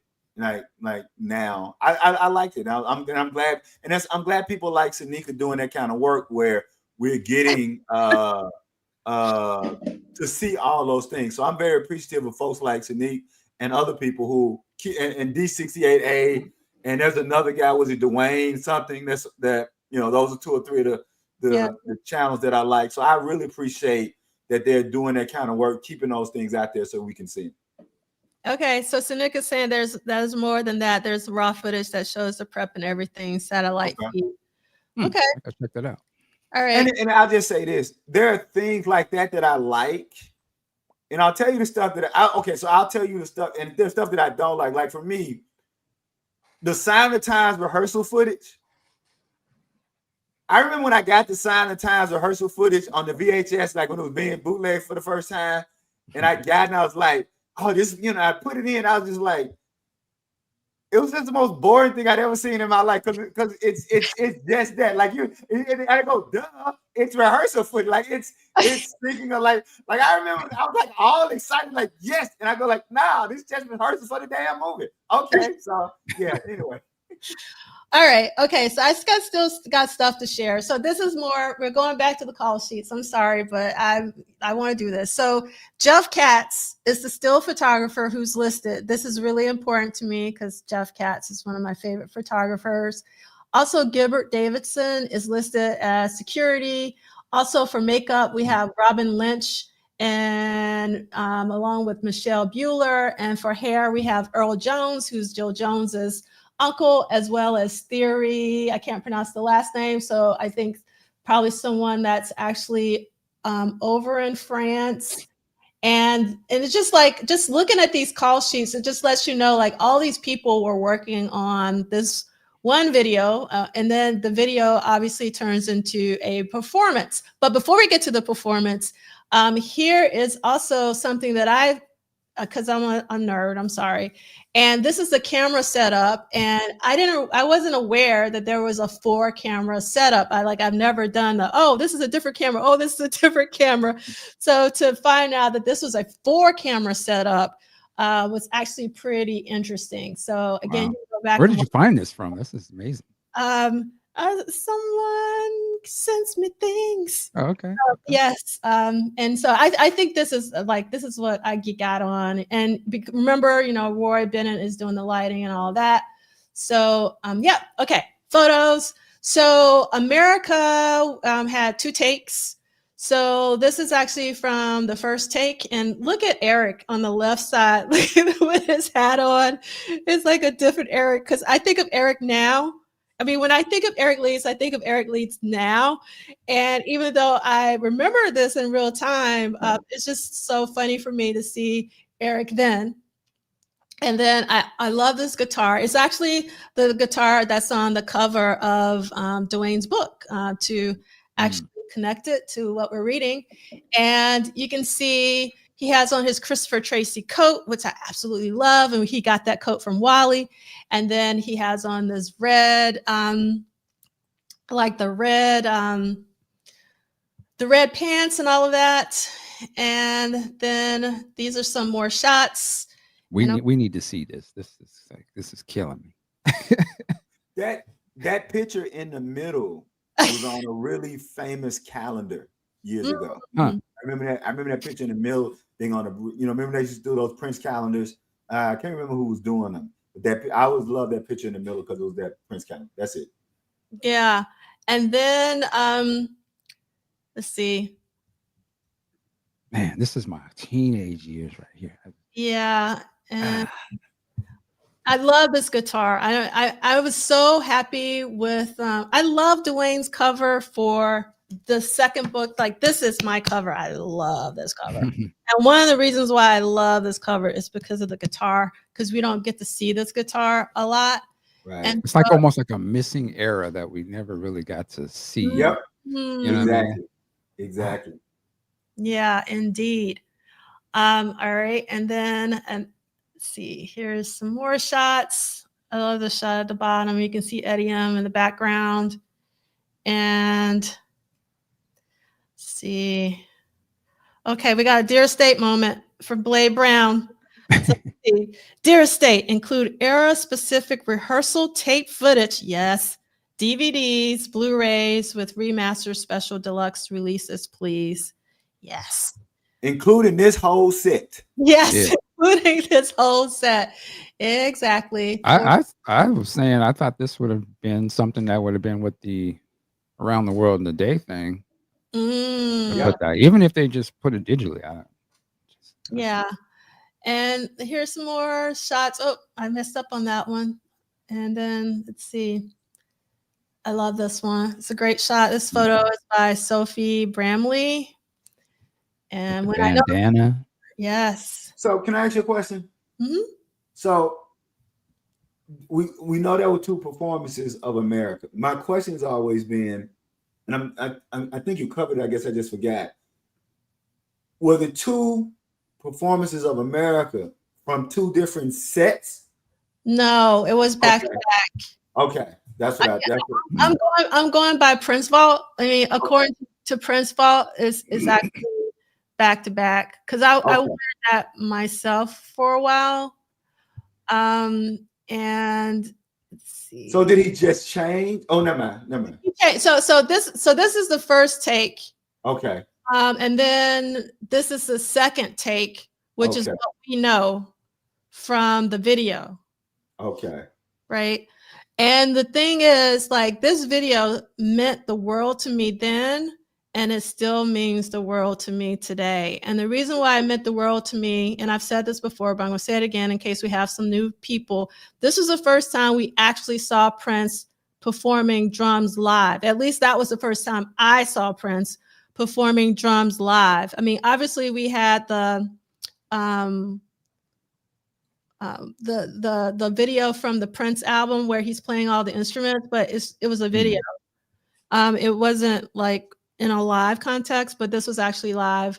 And then this purple guitar again, him in this hat, because this is the first time I remember seeing this hat, and him with the bandana. Like, this whole look was like totally new. Yep. And like this Wally, I call it the Wally coat, or the Christopher Tracy coat. It was like totally new, and it was like, I can't remember if this coat was ripped at this time. It's ripped at the bottom behind, and I always thought, like, why is Prince wearing this rip? But I grew to love it.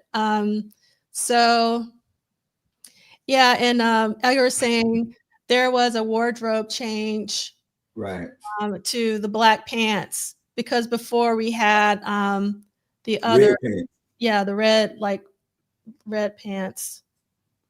Man, this had such an effect on me when this came out. I went and got the trench coat. Had the Jerry curl already, but I had to style it like Christopher Tracy. And so if you're going to imagine, I was been 16, 17, maybe, a brother working at McDonald's. Had a McDonald's uniform on, the McDonald's hat. Used to have a little hat that went up. You can imagine taking that off and then putting all this on at McDonald's and walking out thinking I'm Christopher Tracy. Like, you couldn't tell me, goddamn. I'm like, y'all, this was just, for me, somebody who just grew up around live music, when this video dropped, it just didn't get any better for me. Like, to me, this was even more than the Purple Rain VHS. And I love that Purple Rain live VHS. This was another one of those. My favorite artist is one of the greatest live performers of all time. Like, this was, and having my father and my uncle would sit and watch this video and give props. Like, they was giving props to James Brown and Jimi Hendrix and that kind of thing. This was just, for me, this was the video where there are no more questions. There are no more anything. This dude, he was, as the young people say today, he was him when it came to being live. That's it. All right. I love this comment from Lady Cab Driver 72. I was obsessed with Mary Sharon's headdress and the record store scene, so much so that I didn't go to my prom, because if I couldn't find a headdress like that, I didn't want to go. And Edgar says, I still wear trench coats like this. It's a cool look. All right. So these are some more pictures from this particular performance, because he would go on to perform more songs for the crowd who was there. Paisley Park was one of the songs. He also does Let's Go Crazy. He does Purple Rain. Like, I would love to see this entire set. But here's some more pictures. These are by Richard Malone, if I'm saying that correctly. And these are some really fantastic photos. And I don't remember seeing this again, like this red fit with all of this color. And I love this shot of Prince and Wendy over on the left. And here's some more shots. And you can really see the, coming out of Around the World in a Day and sort of transitioning into the next thing, And I think people should know, like, who weren't there. Some of these pictures like came out in real time. Like, these pictures were in, like someone said, Black Beat and Rock and Soul. And I remember having some of these pictures cut out and on the wall or in the post. And so what it did for me was it made me fiend for whatever that was, because like we didn't know what it was. So you see these pictures and these performances, and you're like, well, what is that? What's going on? And then you spend all this time wondering, like, what am I missing? And then you go, why the fuck is he overseas doing that? Why ain't, why I can't get this here? And it makes you, again, it's not, I mean, I want to be clear. I think the estate is doing a good job. I think the estate is doing as best job as it can. But it's like you say, why isn't this like a DVD on the Around the World in a Day thing? Like, I would just like to know what's the reasoning why this couldn't have been included with the Around the World in a Day special release. Because I think it would have really made it pop in a way. That's just me. I'll say. So I'm trying to find this photo that I thought I had in the slide deck, but I did not. So I'm adding it really quickly, and let me go to it really quick, because I think Paisley Park actually had this display. So this is going to look a little jacked up, but it's okay because I'm doing it super fast. Because you don't have time for me to be looking for stuff. So here is the actual outfit. Like, Okay. you know, what I always find interesting is how long the ruffles stayed in, you know, in the look. Like, so you got the black purple rain ruffles here. And yep. Okay. And so this is another shot here, which I love. It's black and white. Again, another photo by Sophie Bramley. And then this isn't the best photo, but it gives you context of the stage and like where everyone was set up in terms of Dr. Fink and Bobby Z and Brown Mark and all of that. And we've already seen this, but you know, cufflinks like this cost money. And this was a New Breed fan club poster, which was from the actual interview. And this is a newspaper from Nice.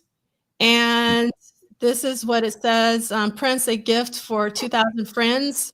It's not too late to say a few words about what happened last Sunday afternoon at the theater in Nice.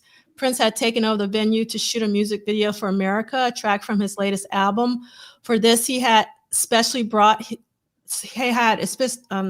group, The Revolution, from the United States and stayed for 2 nights at the Superstars Hotel to rehearse for long hours amid an impressive array of equipment.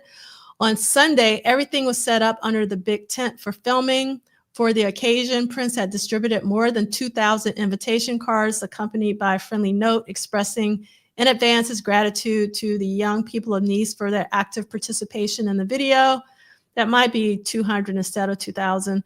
In fact, Prince, perhaps missing a bit of music while living with Under the Cherry Moon at La Victorine Studios, took advantage of the circumstances. Once the clip was completed, to make another one, Paisley Park, and then launch it to a real show that hadn't been planned at all. Everything was done with passion and spontaneity. An hour later, the delighted crowd left the venue, sweat on their foreheads and one word on their lips: fantastic. They had just experienced what thousands of fans in major cities dream of, attending a concert by Prince and the Revolution. And I was one of those people because I didn't see anything from this era. I saw 1999, I saw Purple Rain, but nothing for Parade Live. So I was one of those people.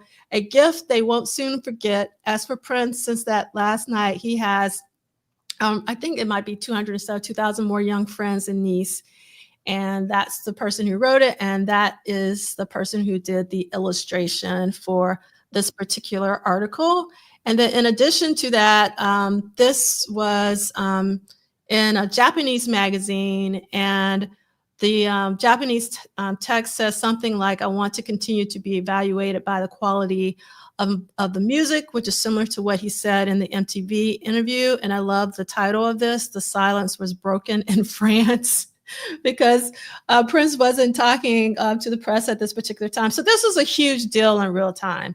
And then Jet came through in January of 2017. I remember that. He said, I remember this too, with this cover. And what I find really interesting about this cover is, you know, what's highlighted, because I didn't pay attention to this at the time, because again, I was 15 years old. I'm just excited to see Prince on Jet magazine because my grandmother had a subscription. I totally neglected to see the death penalty for a 16-year-old stirs heated debate, right? Which is really important. But at the top, that's crazy. Just looking at that statement. But, that's wild. And to our earlier discussion, look at the middle headline. I remember that. Look at the middle headline. Two black shows make debut. Two black shows make debut in TV's mid-season changes. That was not black. See, today people see black people all over television. Mm-hmm. I remember a time when you look for one black face on TV. Yep. So you have to take all of that into understanding that people like Jet and the NAACP and all these people, it was about getting more Black people in the workspaces. So that you have Prince on this cover, you have the Going on Prince, and then right in the middle, 2 Black shows made. That was today. If a new Black show's on television, that's not major news. But in 1985, 86, you got 1 Black show per station if you were lucky. NBC had a Black show, CBS had a Black show, ABC had a Black show, and that was about it, right? So, yeah. So Nick wants to know, first of all, did your dad have a Jet subscription? Yeah, he had a Jet, and my father, what got him through with Jet was, unfortunately for me, because I love this, was the Jet centerfold. I was really upset when Pop got mad at the Jet centerfold.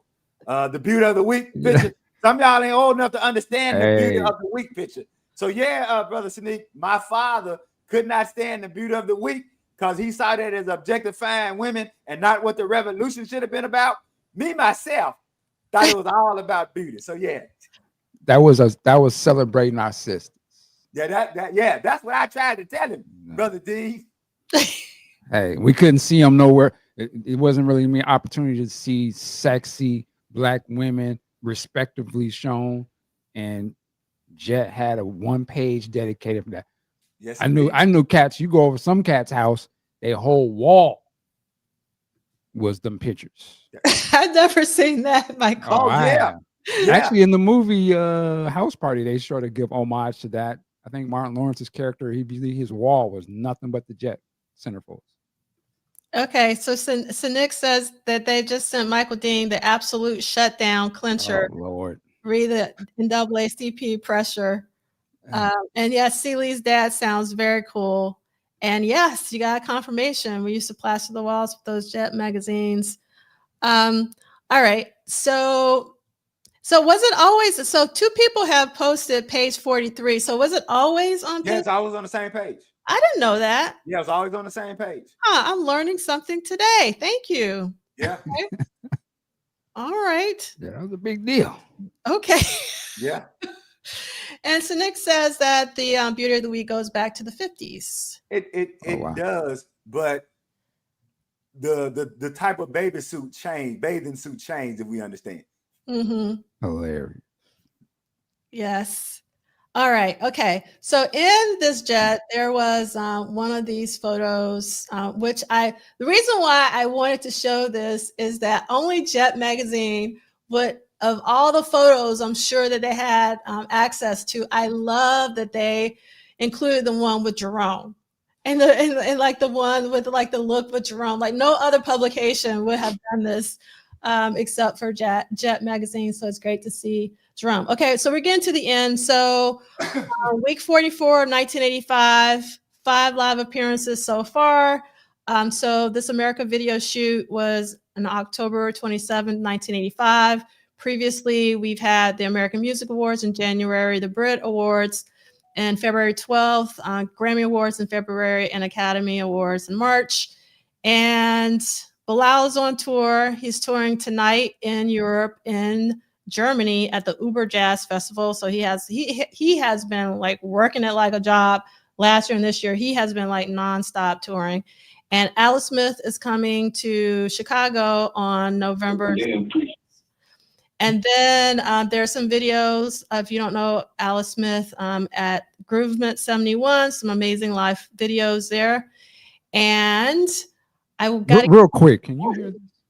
Why we were in the band from the get-go. Prince told me. He told me this out of his own. You do hear? Okay, these are the clips. I don't want to. Whenever you're ready, I have.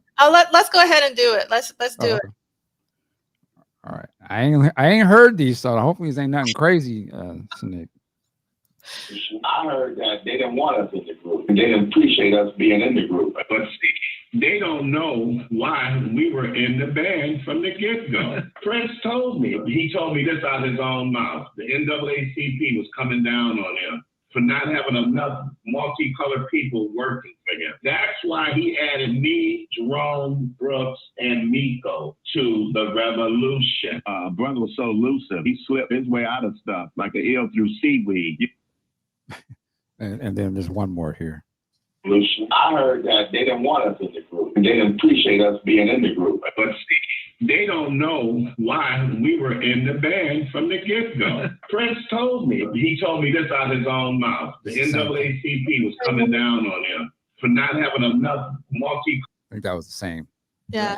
All right, so a couple of things there, because the first part of that quote is cut off.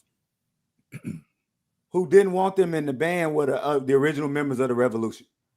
Let's be clear about that. So it was some of the original members of the Revolution did not want the band expanded. All right. Now that's the first part. Let's be clear about that. Of who didn't want the band expanded. That's number one. Number two, I'm not going to knock what Wally is saying. I can't say that Wally is lying about what Prince said to him. That may have been Prince's way of getting around. But what the NAACP was doing was pressuring record companies. There is no actual evidence. But there is plenty of evidence that the NAACP met with record companies and wanted record companies to hire more Black executives. There's actually no evidence that the NAACP met with or pressured Prince to put Black people in his band. Period. Okay, so we're going to move, and I think we're going to end that conversation there. Thanks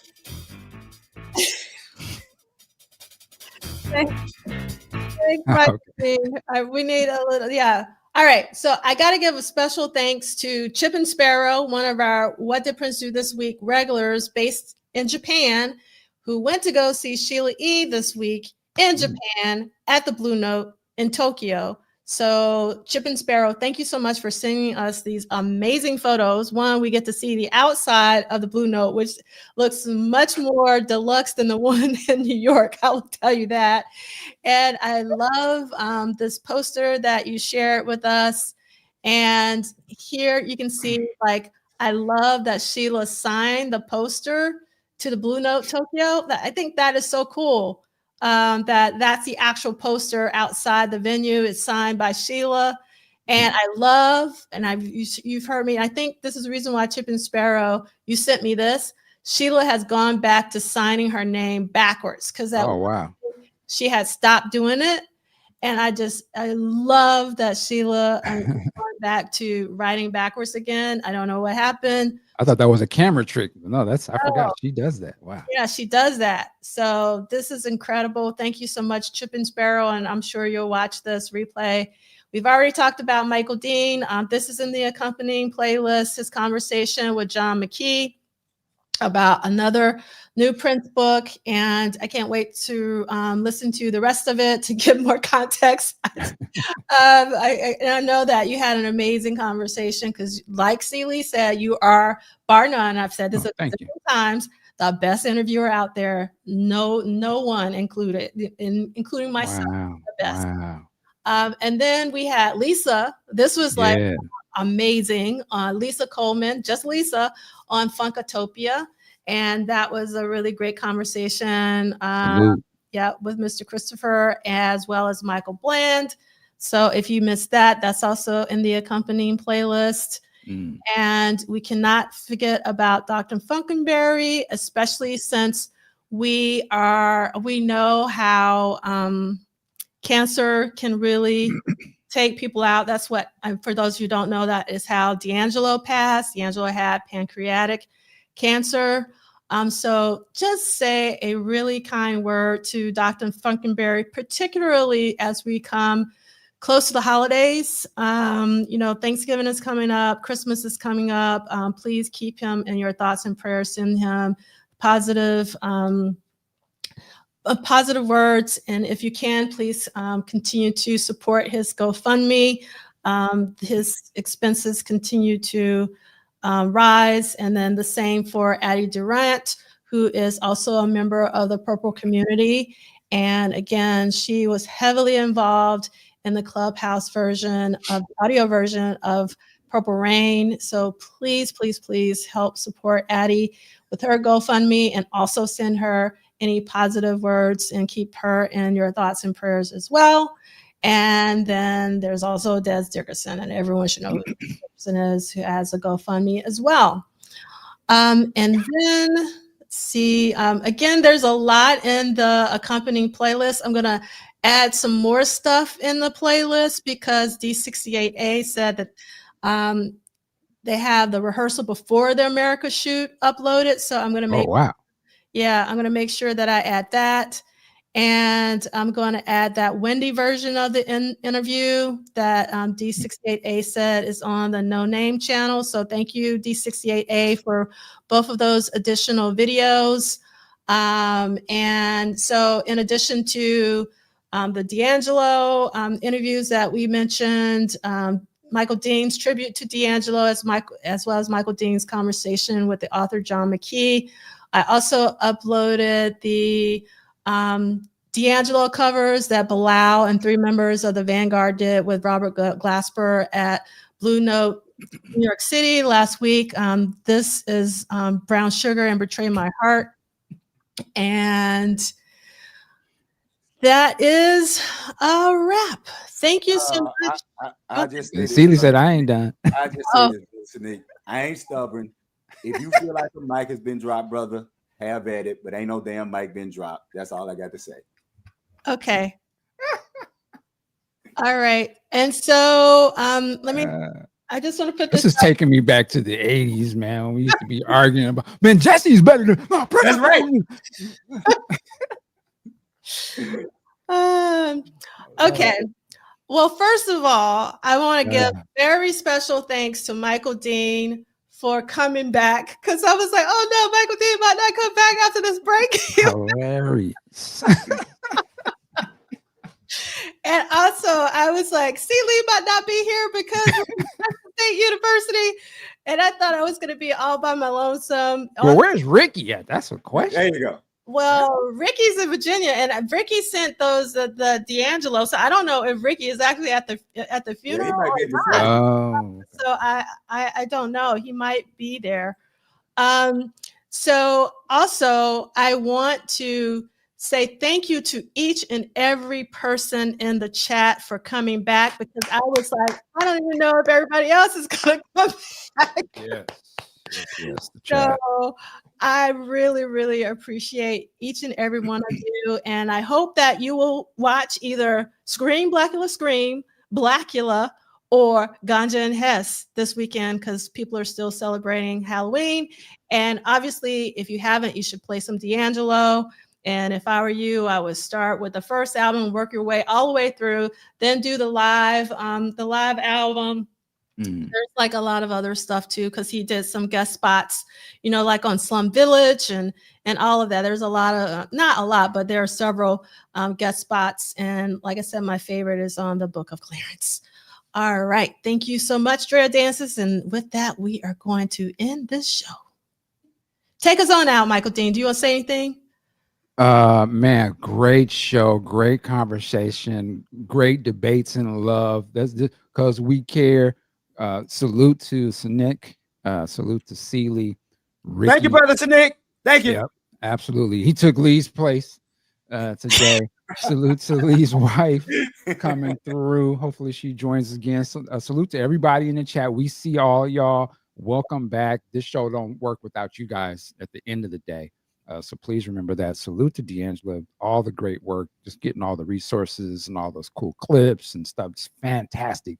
This is why we love being Prince fans, because there's a community of people who care deeply and go find all this great stuff, and we get passionate. This is what it's all about. So welcome back. Greg to be back. Work it like a job. We'll see you guys next Saturday. Peace. Yeah.